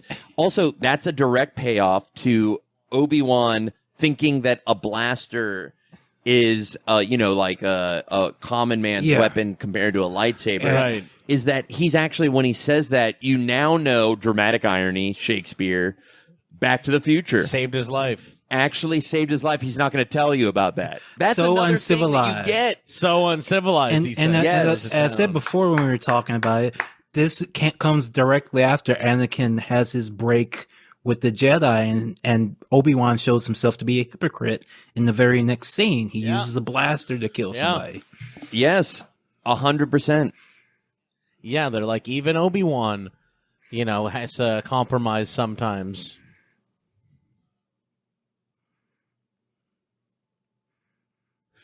The only time that JJ ever paid attention to the past is when you have Rey and Finn, which I believe was done in a reshoot, go on to the Millennium Falcon and say, is this the Millennium Falcon? Are you Han Solo? And then them like, yeah. And so you're like, okay, so they're trying to do the aware thing of like, we're back in a Star Wars. Then, this is a very simple point I'm making. Then they meet C-3PO and R2-D2 and they don't give a fuck about who they are. And Poe Dameron's like, C-3PO, if I have to tell you to shut the fuck up one more time. So why are we in a world where Rey, who is not even part of the Resistance, who just lives on some planet, knows what the Millennium Falcon, that is famous. But then Poe Dameron, this is such a simple point that I'm making. Yeah. It's actually maybe the most crystalline, simple point because to understand why the Star Wars sequels are bad, is that then Poe Dameron, who is part of the Resistance, who respects General Leia, tells C-3PO to shut up when C-3PO is a hero. Of the entire... him and C-3... in the first movie, in A New Hope, were given fucking medals and shit. Like, people are like, C-3PO, we love you. He's made by... let alone by Return of the Jedi, let alone by R2 helping out everyone that's ever... They tell them to shut the fuck up. That shows that J.J. Abrams has no respect, and Kathy Kennedy have no respect for Star Wars, and think of them as cursory characters that are always supposed to be hated. No, I think that the way they think of it is that we need to move on to the new one, and BB-8 is the new one. No, and they so- think of it. No, they think of it as it's the same way that Ryan Johnson mistakenly thought of Yoda. He goes, "What I remember is that Yoda's a kooky little old man," and then Kathy Kennedy goes, "I remember when everyone's saying shut up to C-3PO." You don't pay attention to where that character would be in the tale that you're telling. Right. You just only remember a cursory knowledge of it. And you're like, actually, Ryan Johnson, the reason why Yoda was acting like an old fool to Luke when he first showed up on Dagobah is because that's the way he would act to any intruder. You know what He'd else? pretend like he's an old fool. Then when he's like, he doesn't know, you're like, oh shit, he's actually mad serious. That's how he actually is. That's why he is that way in the just wanna prequels. say It's very weird that Yoda decides as a ghost to act like silly Yoda. This scene is really powerful. Just them, two hot people smoldering across Coruscant, while Anakin's crying because he knows what he's about to do. He knows what he's about to do. Yeah. And look who it is. She's not telling him to shut the fuck up and go away either. I know. If they want to have a droid that they want to tell to shut the fuck up because that's what happened in the original ones, they should tell BB-8 to shut up because he's fucking annoying. And also, he has nothing to say. He's nothing annoying. He acts like a dog. So now is when the movie starts it's gets going, real. I guess, for people, because this is truly when it all starts happening. Yeah. I mean, this just looks fucking perfect. Awesome. Yeah. Perfect. This is what you want to see. This is the Jedi Star Knights. Wars. Am the Senate. Wow. You know why people like these quotes? Because they're timeless and they're good. They're definitive. That's why memes work for them. It's treason. They're definitive. Wow. Wow. That's insanely scary. And that scream Kills them all. immediately. That's the power of a Sith Lord. Mace Windu with his purple lightsaber. Purple. Pimp ass lightsaber. It's the best. Scary faces are being made by Ian McDiarmid too. Life or on death. Perfect head replacement. This is life and death. This is for the fate of the galaxy. This is what Star Wars is supposed to be about. And they're finding out that he's a Sith. He's like, yes, yeah. It's scary. I am a Sith. But you also see the anger in Mace Windu. He's not supposed to have. Too angry. The Jedi aren't supposed to be. You know why? Because they're so embarrassed. Because their liberalism has failed. Yep. They thought everything was all good, and that things were. Well, when you're too liberal, you get cocky. You think everything's going to be fine. Oh, don't worry, everything's going to be fine. All the smart people. End are of in charge, history. We're all good. Oh, End awesome. of history. Oh, it's Obama. He's the smartest. Finally, we have a smart president. Feels good to finally have a smart president. Now, Leslie, what do you think about Mace Windu as a black man? How do you approach him? How do you think about this character? I gotta be honest. I've grown to appreciate him more. I expected something more bombastic initially when I heard Sam Jackson was going to be in it. But you have to understand that might have been an instinct of the time, even of now. Yes. He's actually subdued to very much a character, like a weird, noble Qui-Gon character. He's acting. He's acting instead of being Samuel L. Jackson. And I really love that now, seeing that. Yes. He's not just defaulting. This is the scariest thing. Yeah. Oh, it's so good. That is the scariest face I've ever seen in my life. That's from a true Shakespearean actor that you use. You don't just rely on fucking Laura Dern or fucking... Wow, holy fuck. This is... Now, here's another theory. Does the lightning actually deform him, or does the lightning actually show us who he was always? Or is he being depleted because of how much he's using the Force to overcome Which one? Windu? We don't know. I think I tend to think that it's, using dark powers does deform you. That's what you learn from Knights of the Old Republic. Yeah. Wow. It is a little bit ableist, but that's how it works in Star Wars. This felt like an existential thing, that this scene. And see, Mace Windu is saying, kill him. He's saying the same thing that Palpatine said earlier. I am weak. My pee-pee. I made duty in my pants. Anakin, I made pee-pee. What? No. You cannot attack man who made pee-pee. Power! That's another one. Unlimited power. Wow. This was like a limited. Wow. That is like better than He's any. so good. That's like Daniel Day-Lewis times 2. Yes. He like goes flying out. That's scary. He's like, ha ha ha. What have I done? Oh, God. What have I done? Padme? I will do any...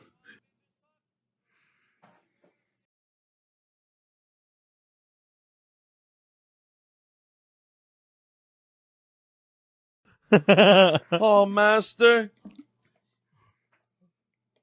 Master.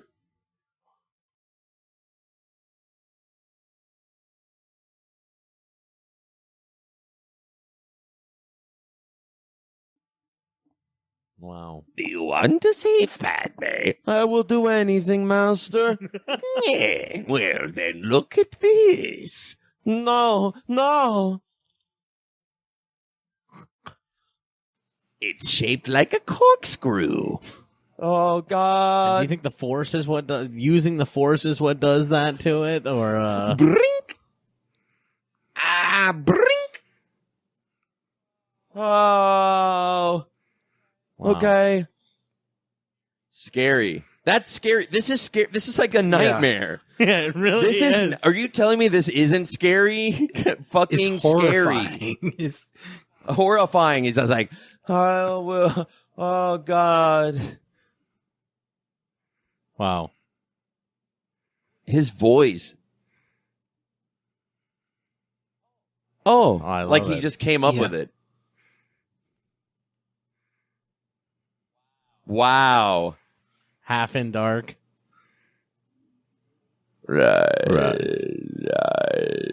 Which is where they got the idea of the new fucking Yeah. title.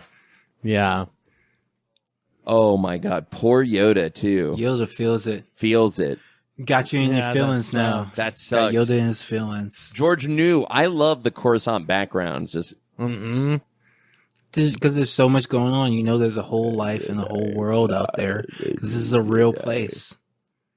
Not blowing up 6 planets at the same time and then moving on. Yeah, on a planet where everyone's like, was that Coruscant? And they're like, no, it's just another Coruscant. It was another Coruscant. And then we gets the hood up. well, that's another thing. Yeah. Actually, JJ made it easy for us to count out like, all oh, of his okay. films. It was very easy. You're like, is this Tatooine? No, it's Jakku. You're like, oh, all right. Well, like it's just easy to cut out the bootlegs. Poe Dameron.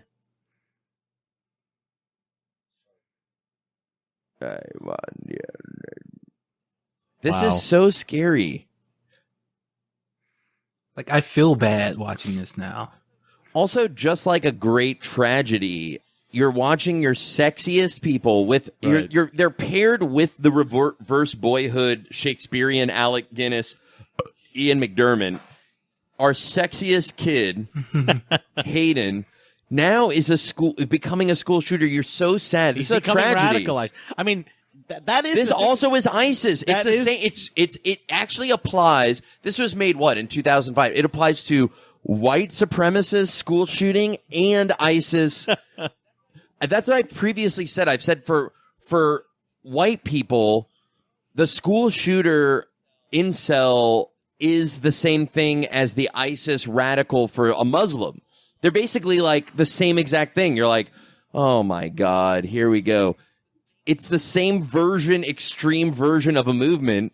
And this is what George is predicting an Anakin. Well, it's also, I think radicalized, it is just using their also- own emotion. I couldn't get the girl. It's just the way these things work. That's it's sort of another sort of argument in favor of it being timeless. Is that it's like, oh, this is just how political Well, that's the thing. movements happen. He's and these are the attempting things timelessness, but what I'm saying is he's achieving timelessness. Right, I agree. And the shot of him walking up the step with all the clone troopers to say in the background. If this so was cool. Jihadi John or whatever school shooter, this is the same story. It's like, okay, there they go. They were radicalized. They're going in. They have this new belief system.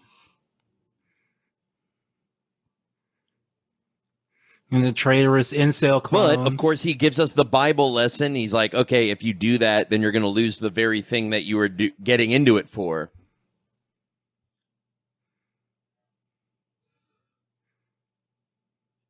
This movie is just like pretty brutal through the end here. It's like it's actually the Empire Strikes Back of the prequels. It really is. Like it just like ends so dark. For a trilogy to end this way is pretty wild, actually. I think you'll be needing this. Wow. Yeah. He finds it. That's so funny. That's like very like serial, like Flash Gordon. Thanks. Thanks, you Cody. dropped your blaster, sir. Thanks, Cody. Well, that's the other thing that's funny is that actually George, here's another actual crystalline point. George doesn't manipulate your emotions the way that Marvel does to fake your reaction. So, meaning he will still have a natural, this is a dope shot. Yeah. Look at this. That shot is dope.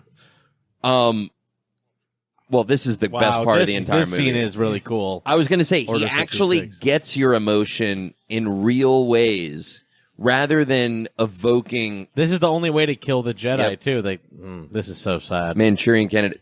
Kia D. Mundi, come on, fellows. I'm in Bastogne.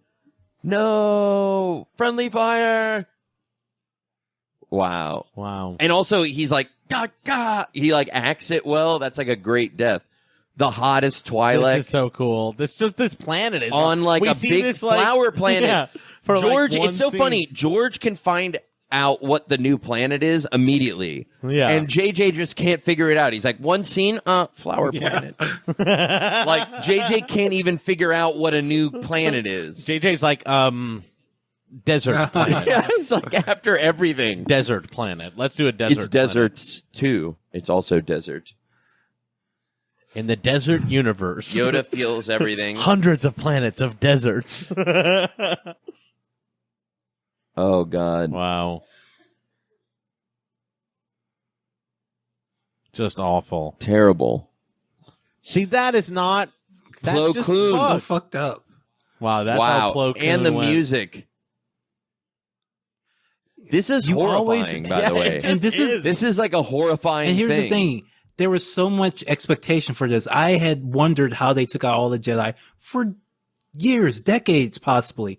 And George like lived up to those expectations. Wasn't afraid to do it. Expectations. It's fucked up. He's like, guess what?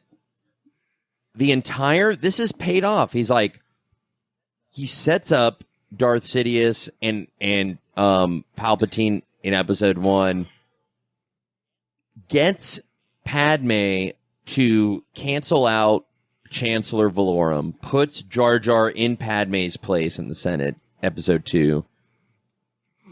He previously created a clone army that's ready. Yeah. By a Jedi who nobody knows where this Jedi went or what he looks like or who the fuck this Jedi is, which may is be also Sidious himself. Yes, may and even be Sidious. Which is, if you're talking about Russia, if you're getting into that world, it's all mirroring I saw someone perfectly. post a Using meme. names that are other names just to do it. Oh god, this scene is just too fucked. Kate, I showed Kate this movie. Kate like cried at this scene. Shooter. Like, this scene is too dark. That's too cute of a kid. The shooter. And also he's meant to look exactly like Jake Lloyd. It's like meant to make the whole thing come full Kills circle. himself. That's so dark. And also what true storytelling is. And so dark. 2005, he is warning us. That's the thing. He made this movie. It's like Eyes Wide Shut with Kubrick. He warned us too well, and the corporations didn't want us to know that much. He warned us too well. You think that he warned us George too might well? Die someday? No, because he sold. And also he's going to live that down for the rest of his life. That's why he's like a museum. Like he's like, I'll spend the money. I don't want any of it. I know. This is weird. Wow.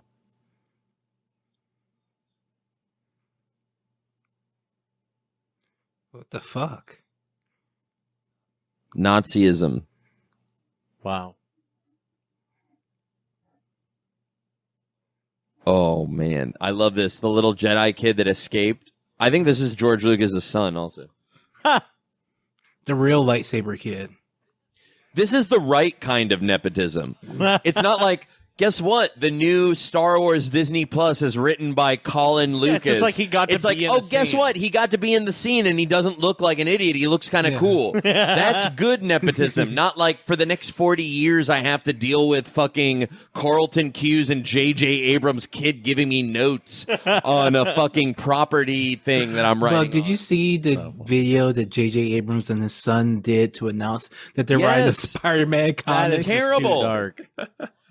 Unaware. Also, it's just so funny. The thing about JJ is how unaware he is about how it, but you know, it's either unaware or it's you are so cocky that you'll never get caught.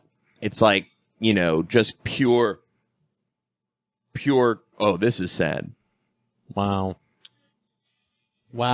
They knew each other. Yeah.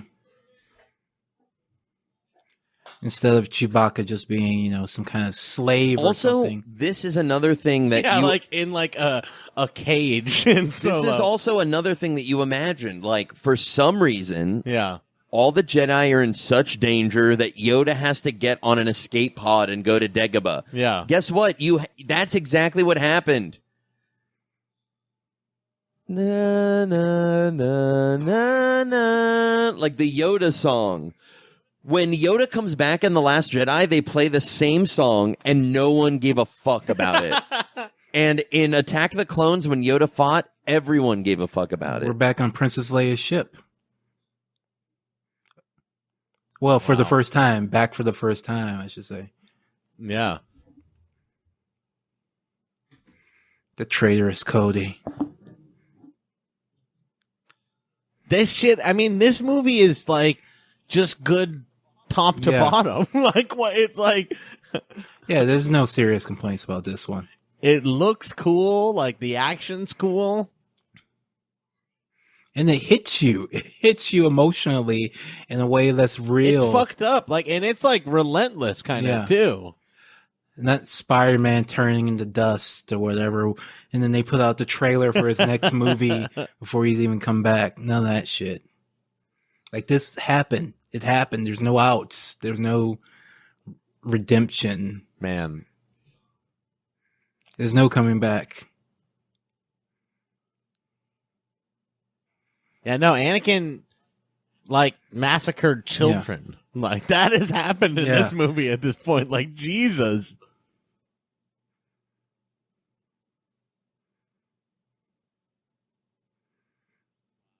Wow. He's, like, back after doing a, like, Sandy Hook. Wow. And she just has no idea.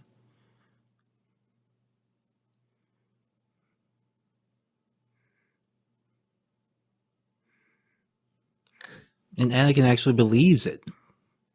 That's the scary part. I mean, he did see that. It happened. He did see that, actually.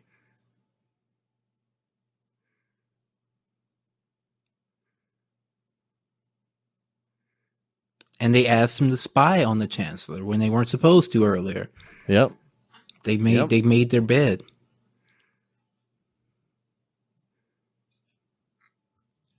Wow.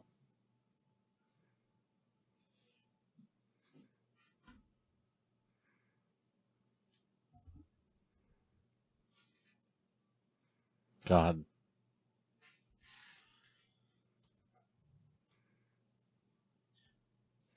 Yeah, this is like when you hear in the story on the news or on ID channel, like, after they like did the shooting, like they like texted their girlfriend, like everything's okay. I'm waiting for her too.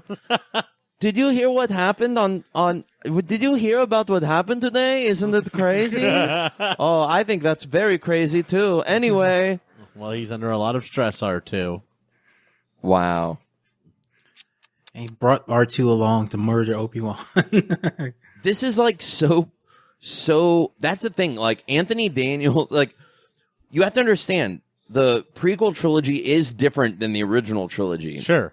Very, very different. Yeah, this is like a Shakespearean tale that's happening at the palace rather than the adventure Odyssey. And instead of the Odyssey, it's more of like Hamlet. Yeah, that's true. It's like a lot more formal. Yeah, it takes place like with like royals. Exactly. And, it's Old Testament. Yeah. The Old Testament and the New Testament. Old Testament is prequels. New Testament is the original trilogy. Obviously, the sequel trilogy doesn't count. That's a great shot. Look at how 70s it looks, too. Well, we're back on the ship. Even though it also has a little CG Yoda, that looks better and more retro and cool than anything I've seen in 2019 is this one shot. It's dollying back and panning down in like a wide angle lens and keeping them all perfectly in like a 70s retro ship. This should be rewarded in 2019. Instead, we're getting Avengers and Rise of Skywalker. This is the thing that actually is more THX 824 cool than anything coming out right now. Yeah. Wow. Oh, Mustafar. Which, you know, it was nice to get a glimpse of it in Rogue One. Yes. Darth Vader's castle in Mustafar. Wow. Well, that's what I was saying. I like you see the industry of it. Like I'm saying that the last 30 minutes of Rogue One could be included in the shuffle. You just like it's a lot cleaner to not do it, actually, to just cut off all Disney. But if you're going to put it in, it would be Darth Maul scene in Solo and last 30 minutes of Rogue One. So you could just as easily get rid of it. But the reason why I even consider it is because, and the reason why people actually think Rogue One is the best one is because they embrace the prequels. Because obviously the creators of Rogue One knew, like we do, that the prequels are better than the sequels and are sometimes, with Revenge of the Sith, sometimes I would put Revenge of the Sith in my top 3 Star Wars of all time. A New Hope, Empire Strikes Back, Revenge of the Sith. I sometimes go that way. I do, actually. All I know for certain is that A New Hope is my top number 1. Yes, A New Hope is number 1. You know, Empire Strikes Back of the Jedi is great. Is a great it's film. So good. The first 40 minutes is incredible, and there's so much incredible stuff in it. I'm saying, yeah, exactly. But this one is also really, really good. I almost think that there's 40 minutes, instead of it being the first 40 minutes, the last 40 minutes of Return of the Jedi, which obviously the first 40 minutes are the best, mixed with the lightsaber fight at the end. Yeah. But otherwise, they're going back into Death Star 2, which I will always fault it for. I'm like, that's a little bit too redundant.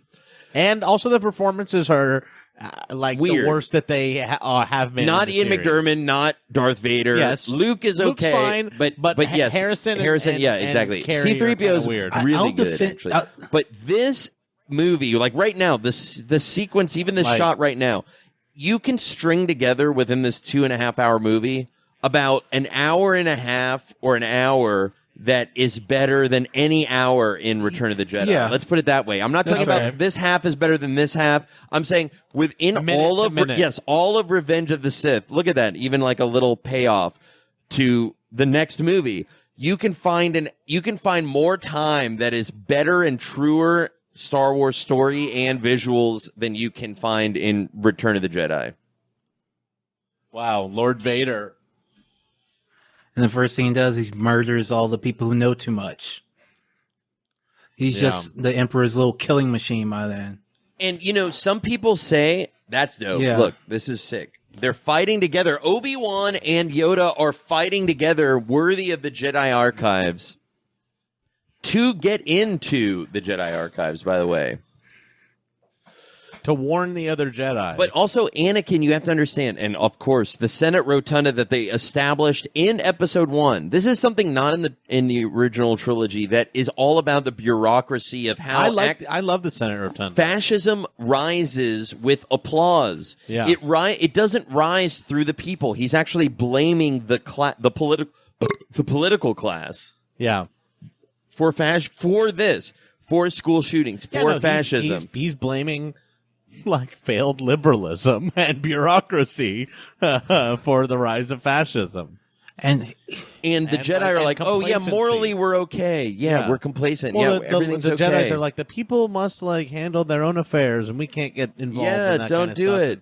They are like the wisest for themselves. Like, And I gotta say, if Anakin was able to do all this, maybe they should have made him a master. Maybe they should have, honed this power instead of trying to control. yeah, why it. do they have to be so weird? Yeah, why do I they? know. Have to be I mean, so shouldn't- weird and I know, uptight? like- gatekeepers. They're gatekeepers, is what they are. I know. That's exactly why I think that. Yeah, like why didn't the girls just fuck the ultimate gentleman? Like why didn't they just make him a master? He was worthy. But you know what? That's 2020 hindsight. You can't think of that. It might have stopped everything, but you just can't think about it. Wow. All of a sudden, We get so much good lightsaber killing in this one. Yeah. I know. There's so much. Also, he's killing the Trade Federation, which is so funny. His eyes. Being a Sith makes your eyes change When you color. get in touch with the dark side, physically manifests. That's canon. Yeah. This looks Instead insane. of, like that I is know. so dope. Like him with That his is so blue much guard. pressure. It looks like I'm looking at art. Like that's better than anything. Look at this shot, bro. This is so much better than any Guardians Marvel. Yeah. This is like insane art. I'm like, look at this shot is so cool. That is cool. That's like a Satan she says Hitler. she says it to the She's back Mary, row, She's but like it's a great beautiful line. Mary Magdalene, and he's like the Antichrist. This shit is fucking crazy right now. That bro. line is great. They're killing the Italians. Ugh. We were so angry at these people. We thought they were the villains, and then George makes us feel No. sorry for them.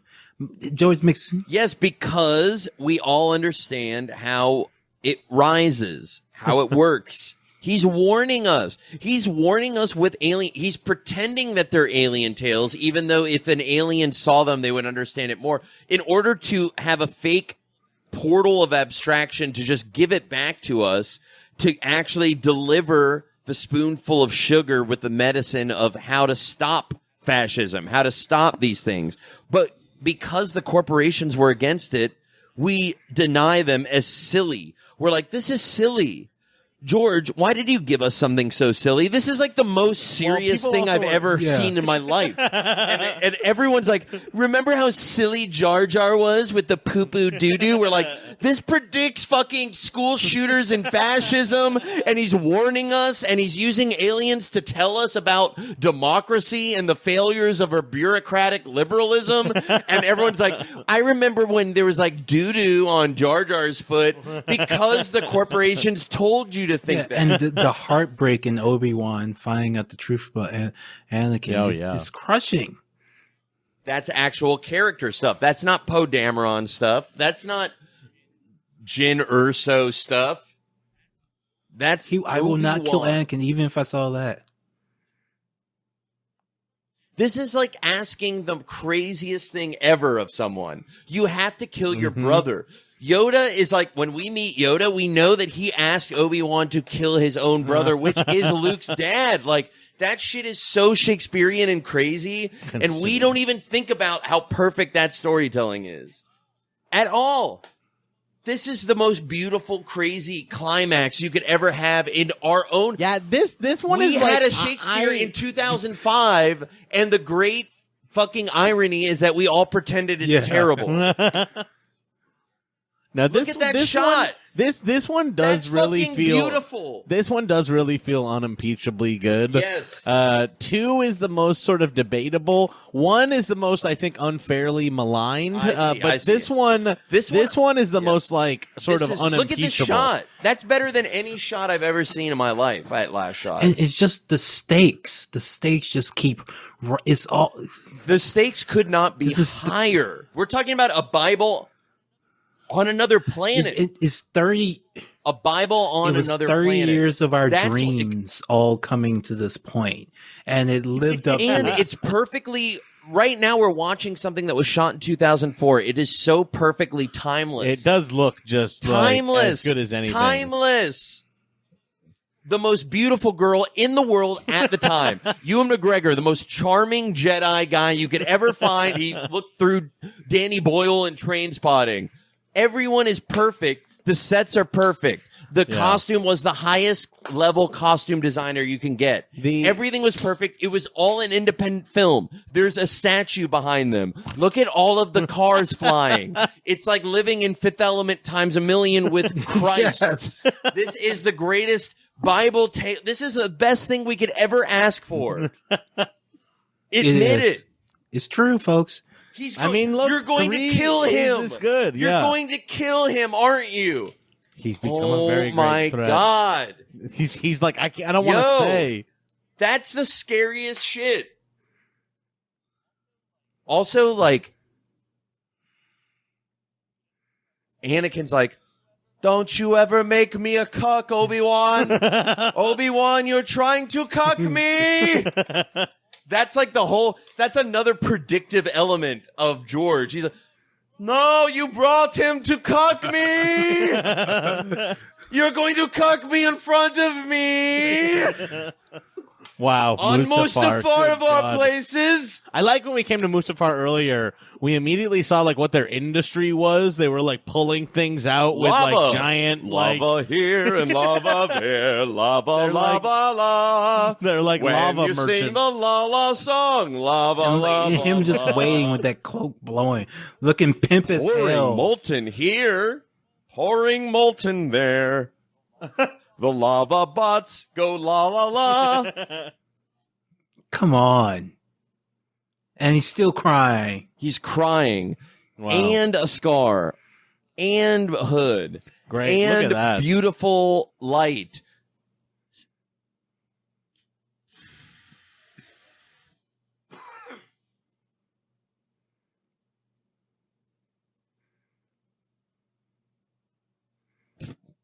Oh dear.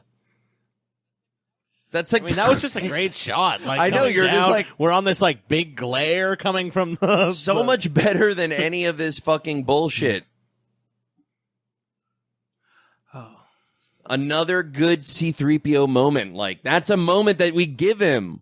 We're not telling him to shut the fuck up. He's like, I'm getting the hang of it. You're like, C-3PO oh shit, doesn't understand, you're gonna like, get your impact. mind wiped, and you're gonna have to redo liking it. It's like a dramatic irony joke. Like, later he goes, I don't like flying. It's because you got your mind wiped and now we had a joke about it. Like, so good. Everyone's like, fuck you, George. Obi-Wan sneaks on in order to murder his brother. His brother's son, I should say, actually. Wow. Palpatine pulls off his little plan. He orchestrates all the separatists. He gets his guys to go in and kill them so that no one will find out that it was him behind the entire thing. He did it. And look, now they're both exactly the same. So what Emperor Palpatine did was a false flag operation to consolidate power. A Gulf of Tonkin, if you will. Yeah. And then Padme... And so that's why I'm saying that's so in that way, did George 2 predict 9/11? Well, yes, of course, because look, that's why I'm saying that this film and these films, it's like Eyes Wide Shut. That's why they killed Stanley. Like, instead of killing him, they overtook him with economics. Right. He was hiding within his silly 12-year-old Star Wars film the code of all exposing everything, of telling us about everything that ever happened, all the stuff he believed about in Vietnam War, everything he ever talked about. Nixon, the Vietnam War, predicting Bush. This is all post-Bush, by the way. So this is also not Phantom Menace. No, but he predicted Bush. Yeah, Phantom Menace. and we should point out that since the sequels invented like strong female characters, some people might say, "Oh, all Padme does in this one is sit around and be pregnant." No, she goes off and goes to find her satanic husband on the lava planet. And also, she goes haven't to we hell. already figured out that she's like so brave? Yeah, like, she goes to hell to find her man. Yes. Like, that's what she does. She goes into hell and to try to bring him back. This is a Greek myth. This is a tragedy from Shakespeare. This is following every single beat. When they were in the arena together and kissed before they thought they were going to die, this is the payoff. This is sad. This is the most beautiful thing. And the saddest thing, because he's already killed the younglings. He's done. Yeah, she doesn't believe she doesn't that. even know. We also experienced that when we even first saw them meet. That dramatic irony. She does not know that he's already evil. He's already Satan. I don't know. I think Anakin could have been saved. I think even up at this point, I think at this point, I think it's possible. He's done. That's what's so crazy. In what way? Well, he gets saved in Return of the Jedi, does he not? Of course he gets saved, but look, I do think that you can get saved. I'm just saying at this point there's no. I like to believe there's a chance. Every time I watch, I like to believe that he turns to Padme.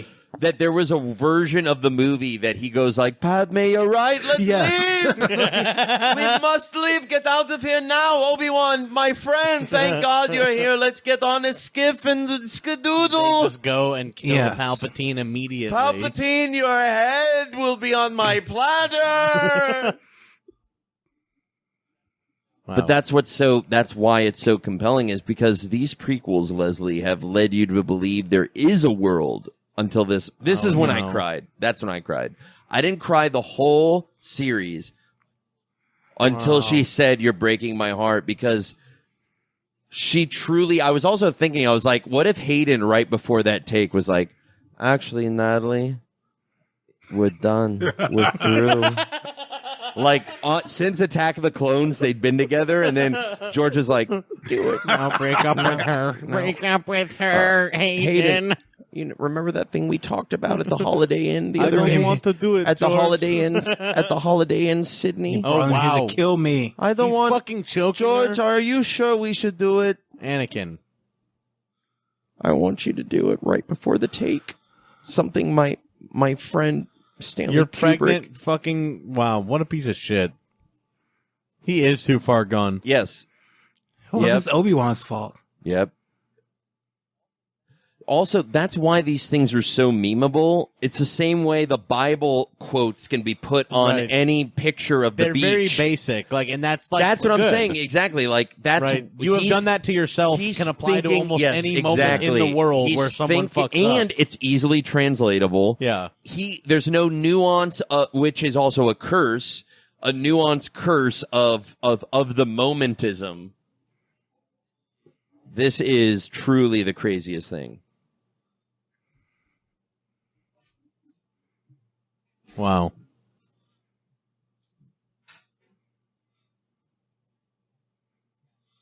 That shot.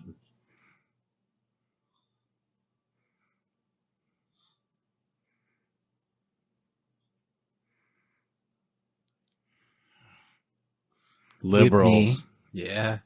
To voting. Anakin, can't you see? Voting is what's most important. We have to get them out of there with our votes, Anakin. Democracy. Wow. We'll try. Perfect. Actually, I do think that George is saying that there should be someone in charge, but it's not Anakin. Wow. Also, this is where we get into it, because in The Phantom Menace and to some extent Attack of the Clones, but really in Revenge of the Sith, you talk about lightsaber battles. Think about the lightsaber battles that have happened so far in the sequels. Zero crappy crap. That's dope. Well, there's the one good. in Last Jedi where nothing. They do nothing effects to the thing together make him have another thing no. The thing where they do it together doesn't even. That's nothing. That doesn't. No lightsabers touch. Yeah, we're talking about lightsabers, Right. like fight. The prequels did lightsaber fight better than the original trilogy, and they always did it every single time. That's Look at uncontroversial. how scary.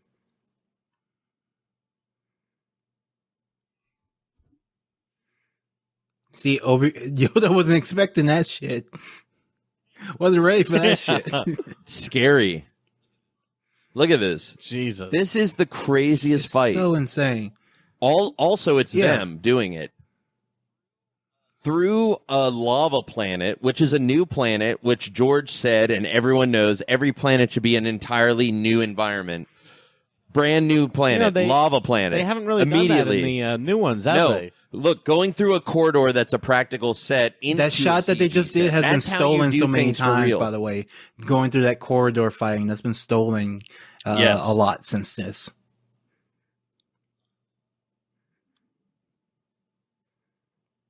Wow. Also, in the Grievous having 4 lightsabers, Darth Maul having 2, in the exact sequel way, you are now going to see the Emperor versus Yoda. Why are we mad about this? That's what you're Why are supposed we to do. mad I never about got this? that. What if Yoda fought the Emperor in the most basic way? That's a bigger deal than when Han Solo went against Kylo Ren and got killed immediately. Like, there's no big battle. Wow. This is dope. Look, he gets hit in like a real way.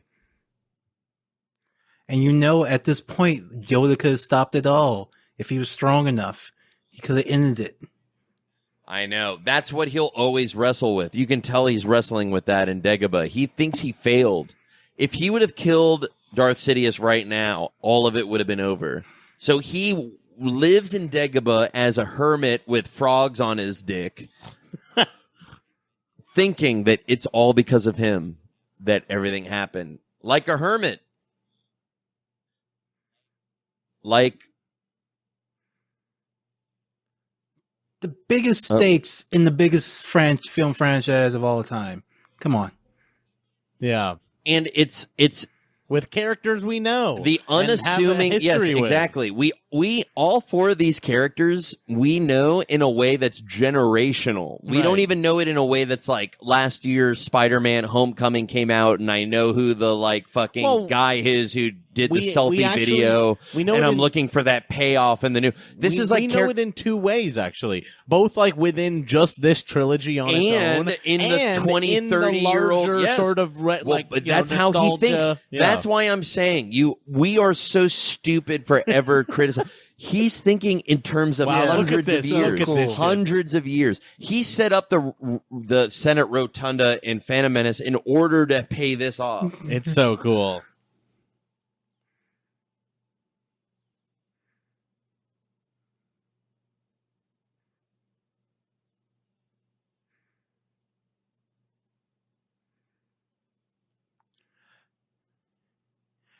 And you know, in how oftentimes in the Phantom Menace, they had the 3 battles going. He just does the 2 here. Because it all comes down to this.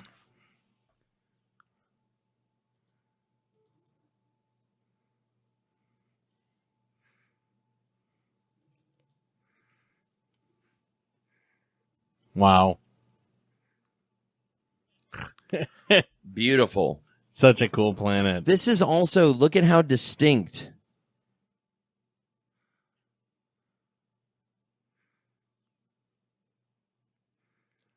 And we get the Duel of the Fates coming.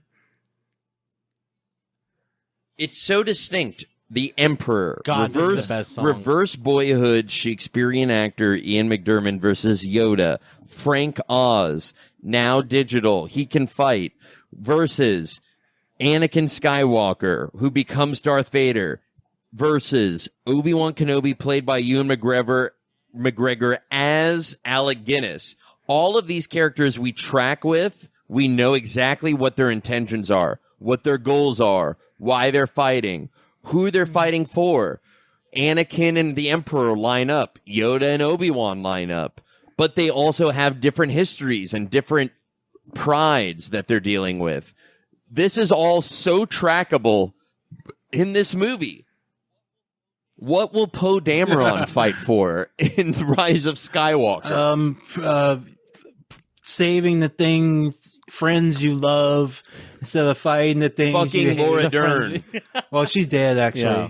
One time I fucked Laura Dern's character. Look at this. Wow. SNL won, by the way. Really? Yeah. Really? It's the night of the Emmys here, and I guess SNL won for what? Best show? Yep, Or... best sketch writing or show. All right, good shit. You know. That's how cool. it is. That's good. That's good. Yeah. That's real good. Alec Baldwin. So sick. It's great. Anyway. This is dope. Back to something that's actually This is good. dope. Alec Baldwin was on the Epstein plane. This is dope. Never found George on that plane. He was Or around all Hayden. the rich. Oh man, let's Google that just to make sure. Do you want to? You don't have to look that up. Actually, Mr. Epstein, I'd rather not enter your private plane. Are you sure, Hayden? Wow, the shot of a lifetime. This is truly the greatest. Now, this shot I can maybe do without. Some of these Yoda shots right here. I don't know about this shot, everybody. Everybody, Wow. that's Bugmain is taking a stand against one thing, Does and not it might like be that the shot. wide-angle lens of Yoda right there. You know what? Just so you know that I am actually an objective viewer. I don't know about those wide-angle shots of Yoda in that little crawl space. I don't think George Lucas was ever with Jeffrey Epstein, although I did find an article. I'm talking about Hayden. I did find an article theorizing that that Indiana Jones is based on Jeffrey Epstein, but I think that's just a weird theory. Well, I believe that, obviously.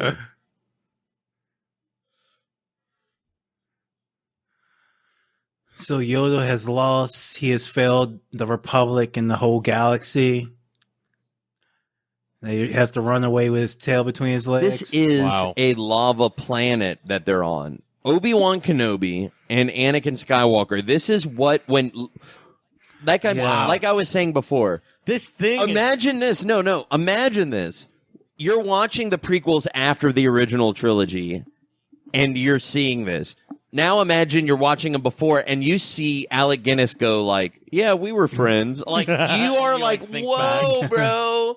That's fucking crazy, bro. Both directions work. Both ways both work. Directions work. He's like, both ways you work. know, we knew each other at one time. No, I wanted my fucking life. My fucking wife. Like, I'm here to kill you. You killed the kids. Wow. Like, yeah, we knew each other at one point. And Obi-Wan needs to go into exile. Yoda. Wow. Oh, God. Wow. I guess I'm tired. God damn. This rules. I mean, Obi-Wan does too. Also, John Williams is actually giving us a theme. Every single movie in the prequels, he gives us a theme, and every single movie in the sequels, he gives us nothing. So it's like, na, na, na, na, na, na. That's the big, giant Revenge of the Sith.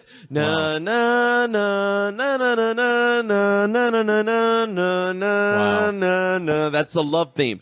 He's giving us, na, na, na, na, na, na, na, na, na. That's Phantom Menace. Like, he's giving us a theme every single fucking movie, and in the Disney sequels gives us nothing. Jesus, nothing, because it's fake. Fake news. It's like, that'll be that for Darth Vader. Well, Nope. Took care of him. This is insane. Yeah. That's insane. Lava planet. This is like going over a waterfall in like an Indiana Jones. This is insane. It is like Lord of the Rings times 10. Yeah. Like, instead of it being in a volcano edge, it's just in the volcano. You're just in it, fighting with swords as crazy as you can. Obi-Wan.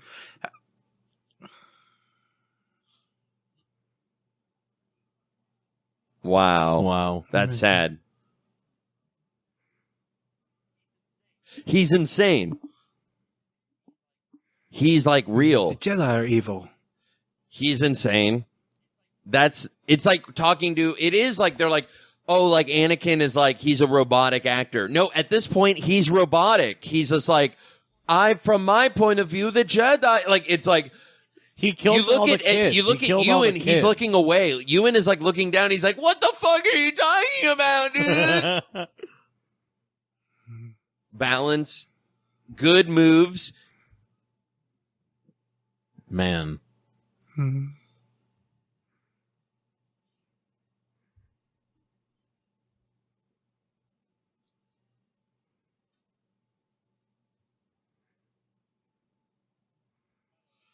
And by the way, for this to end the way it does, the way Anakin is at the end of this fight, because he is better than Obi-Wan. wild. Yes. That's also why this movie was rated PG-13. Look at this. Insane. This is like horrifying. Look at this. This is Anakin that we watched as a boy. We loved. Yeah. We watched Obi-Wan meet him as a boy on the fucking thing, and he just fucking cut off his legs. Look at his eyes. And let him burn. Wow. This is so good. Oh my God. Look at him. Well, what will happen in the end? So big. So big. So big. Look at this. This is like Bible shit. Bible shit. Look at this. Bible he's shit. like a snake. Bible now. shit. Yes. Anakin. He's like green. His eyes are Hayden. Good. He's good. Hayden's good. I loved you. Look at this. Something only men understand. And the fire comes. He lets him burn. Lets him burn. He has to let his own son burn to death. Oh my God. Nah. But Red Media said it was bad. I'm a jumper. Gah. I'm a jumper. But the Plinkett review. You know, I honestly think the Plinkett review plinks out after episode 1. I think they kind of lose. That's the thing. They feel perfunctory. They actually, what happens? So it's it's the exact inverse of the prequels. Right. It plunks out after episode 1. Wow. Whereas the story and the character of the prequels rise. The Pinkerton Plinker review falls in the exact opposite direction. Who watches on the the episode graph. 3? No, Plinkett no, review? no one does. You know why? Because we agree. I'm watching 70 minutes. If I start watching 70 minutes of a review of episode 3, I'm just going to watch episode 3. And guess what? You're going to find out, like we did tonight, that this is the good one. This one is like kind of unimpeachably good. I really don't see any I guess there's some. This isn't dialogue, a joke anymore. But every shot is awesome. George wasn't fucking around with this one. George was not fucking around. Yeah, this is like he's like really fucking doing it. Also, you have to understand, George directed this. Yeah, wrote it. Yeah, he did everything. This is an independent. This is P.T. Anderson. This is Wes Anderson. This is all the fucking top motherfuckers of all time. This shit, just that will of Darth Vader. This. Scary. Look, that's real lava elements, by the way. Scary. That's lava elements. That ain't no fucking Marvel Avengers ass shit. Yeah, that does look like real lava. Look, and also all of his ships are like proto versions of things that show up, not repeat versions like the sequels where it's like, why would they go back? These are the proto versions that you can see them evolve into. Wow. They don't look like fucking Legos. Wow, dog. Oh, hell yeah. Just so dark and sad. This is from the EU. George listened. JJ, Kathy, and Bob Iger don't give a fuck about George, the prequels, or the EU, or anything Star Wars that's not the original trilogy or some cursory knowledge of it in order to sell idiots on what Star Wars is. They only care about that. They don't care about this. George read all the EU, approved all of it, said, you know what? I'm going to take swoop bikes. I'm going to take fucking lava fight. He took things, and that was like, oh shit, like our master Joseph Campbell, apprentice-ass storyteller took the right thing. He's democracy in the true way. There is a leader, but it is still within his grasp democracy. He is still picking the thing that is the best, that is voted on the most. He's good, Anakin.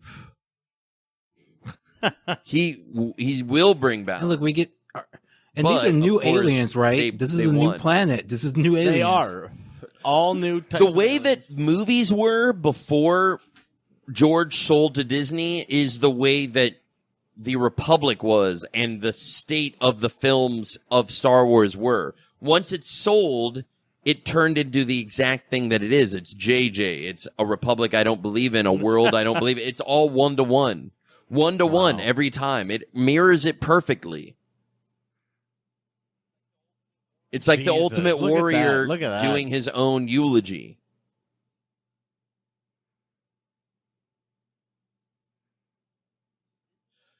This is also... Because it's a Bible story. It's a Bible story. She dies of a broken heart. Yeah. That's what's so crazy. People are like, well, no, this is a Bible story. She dies of a broken heart. And this is an alien Bible story where a robot next to a little frog who's a master is talking to a Christ in robes about how the Mary Magdalene of the Antichrist is dying of a broken heart. And the two twins that are coming out need to be separated and hidden from the Antichrist.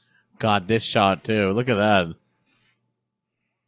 It's horrifying. Nah. Gah. Had me Master Obi-Wan. Gah. This is sad.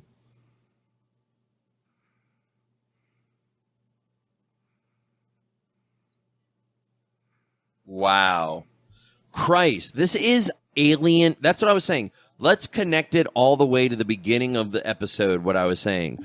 If I went to Neptune and I found their version of the Bible, this would be exactly it. This is you go to another planet, you go, what is your, oh, well, it's like, you know, like Anakin and he becomes like evil, like, and there's like a little Yoda there. But they believe in it the way that we believe in Matthew, John, Jesus, and everything. This is the exact same thing. And he was creating that from like an alt punk rock standpoint.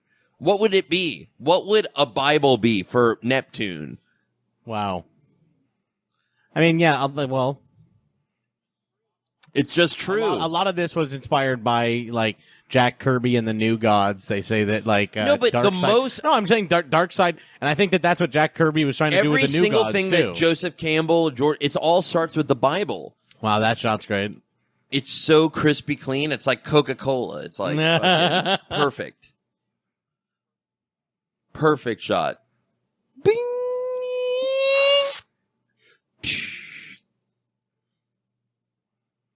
Wow. With Natalie, that's the other thing. Natalie, Alec, via Ewan, it's all perfect. This isn't wrong. You guys fucked up. This is right. Everyone fucked up. He got the number one Alec Baldwin ass Ewan and the number one Natalie Portman ass. Got fucking all of it. Look at this fucking shit, bro. Ian McDiarmid is back.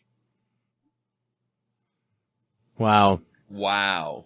People will get mad about how he says no. No, I love No. You know why I love No even more? Because he added it into the Ultimate Edition after he kills... oh, right. After he decides to save Luke, he goes, no! Right. Perfectly fine. This is Mary Shelley, dog. This is fucking Universal Studios, dog. This is Universal Studios monster movie, dog. Do you not understand in a universe? Right. George is laughing at us. He's laughing at us. He goes, you think it's only Buck Rogers? I'm going to throw at you some fucking Universal Studios ass shit right now. And this motherfucker is going to go, Where's the love? Where's Bride of Frankenstein? Bride of Frankenstein is dead. No! Oh, boy. Beautiful. This is Universal Studios monster movie. Darth Vader was born.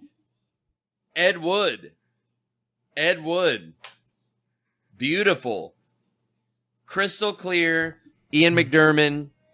No! Perfect. James Earl Jones. It's way better than using James Earl Jones in Rogue One when he just comes out and he's like, General Clarkton, last time I spoke with you, the Trinity was demolished. They're like, what the fuck are you talking about, bro? In Rogue One, they used them for exposition. Yeah, which is really wild. This one, they're like, no! Look, 70s, retro, THX. Look at the graphics. Look at the design. Look at how everyone looks. Hayden had long hair. Look at how Alec Guinness of the past. Look at the backgrounds. This is all the crystal clear HD for all time posterity connection, clearest version of assets to connect this movie with the 1970s movie that he updated in 1997. So good.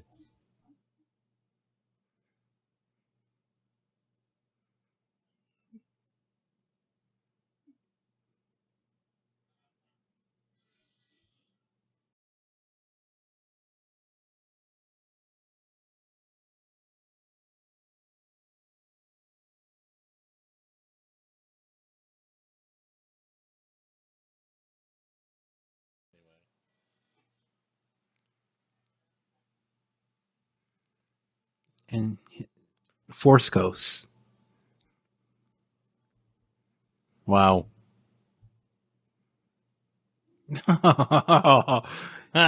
Killing.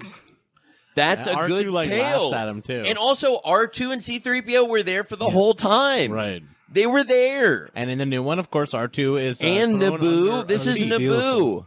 Yeah. Guys, this is Naboo. Remember when we saw Oh, Remember when we saw sad. Queen Amidala on Naboo in 1999? Remember when we saw that, and now she's dead, and Jar Jar Jar's Jar there. and Boss Nass are there, and remember how silly they were? And now it's all she's so dead. dark and sad and serious. And now she's fucking dead, guys. Wow. This is how it happens. Also, you have to understand the Star Wars movies grow up with the person watching them. When you start watching them, episode 1, you should be the age of Anakin. Right.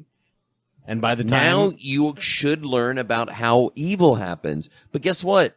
By the time you finish Return of the Jedi, you understand how you overcome evil. right, by being the Viet Cong. And then you stop. And then you stop. you stop. Then you don't You watch stop any watching more them. Star Yeah, Wars done. ever again. Oh, yeah. You can read the books. Yes. Look at this. And also look at that Wow. Grand Moff. That's a better Grand Moff than It fucking is. Rogue One, dog. The CG Grand Moff Tarkin. Look at this. He connects it perfectly in perfect HD. Wow. This is like the most tragic tale I've ever told. Jesus Christ. That is what it's about, honestly. And then, obviously, Alderaan. Which This is one of the saddest things ever I in know. dramatic irony. You know that they're going to get Hiroshima. I know. It's like what a Remember beautiful like place. in Terminator and Hiroshima, your deepest, darkest fears, which is just a nuclear bomb kills everyone, Yeah. is what Alderaan was. And look how nice Alderaan is. We get to see it so briefly. And we know everyone is dead like that. Yeah. Like that. Everyone on the planet like that. Terrible. Like Hiroshima. Everyone we're watching right now is dead like that. Are we sure? Are we sure we won't Beautiful. see Bell Organa show up in the sequel? Like, oh, actually, I was off world at the And time. a beautiful Alderaan. They missed Alderaan. That we tricked them. look, and this little fucking thing is what Kitster and fucking Anakin rode. Like he still is like, I remember. He's paying it off. This is Jesus Christ. Do you not understand that this is alien? If I went to Gloop Glarp Neptune 17 Nebula 5 and they told me they had a Bible and they showed me this, I would completely understand. Oh, They're look, like, there they are. The and Watto gave them. what do you want to bet? What do you want to bet? The new one also ends with this exact same They'll shot. try. I mean, I think they might go into every single movie, but this is funny. This is hilarious. Just two normie, pudgy, fucking Bible people looking out. They're like, Jesus Christ is real. But it's Space Christ. Yeah, look, I You mean, guys fucked up. Admit that you fucked up. What, me? No, everyone else. yes. All right. This is the best. This is the close. The Bible was written 2,000 years ago. The Odyssey and the Iliad was written Something longer like than there. that. Yeah. And now we have this. Yeah. That's it. Admit it. I think this one is pretty unimpeachable. There's some stilted dialogue here and there, but this one is like, important. I don't really get it when people argue that this one is like bad. No one says This one is like no a one good- says this is that. like No a- one actually says it. When you actually call them out, they have to admit that this one is good. They can't really Three is like good. defend this one. They'll say the prequels are bad, but then you call them out. It's like, no, Return of the Sith. Everyone liked it. Everyone liked it then. Everyone likes it now. It's a great fucking movie. There is nothing left to say. It's good. The prequels are good. We have established this for all time that the prequels are good. We went through them and we watched. You heard like, it. every minute of them, and it turns out that they're good. I mean, we gave it the college try. We gave it the old college try. And my honest estimation is, like I said earlier, like I think that Phantom Menace gets the most unfairly maligned. I think that Attack of the Clones is the most debatable, although I do like it a lot. And I think that episode 3 is just unimpeachable. And I have to say, really like, do. when I started out this journey with you, Jack, what did I say to you? I said, I have not watched The Phantom Menace since it came out the day it came out in theater. Right. Because I hated it so much. And now I'm at the end of this journey And you know saying that the prequels are good. I came in with an open mind, The prequels open, are good, objective folks. mind, with leaning towards the negative, but I've come around to the right way of thinking with the help of Bugme. And now maybe that's just because every movie has been so bad ever since, and everything is so bad. But I don't think so. I think they're actually good.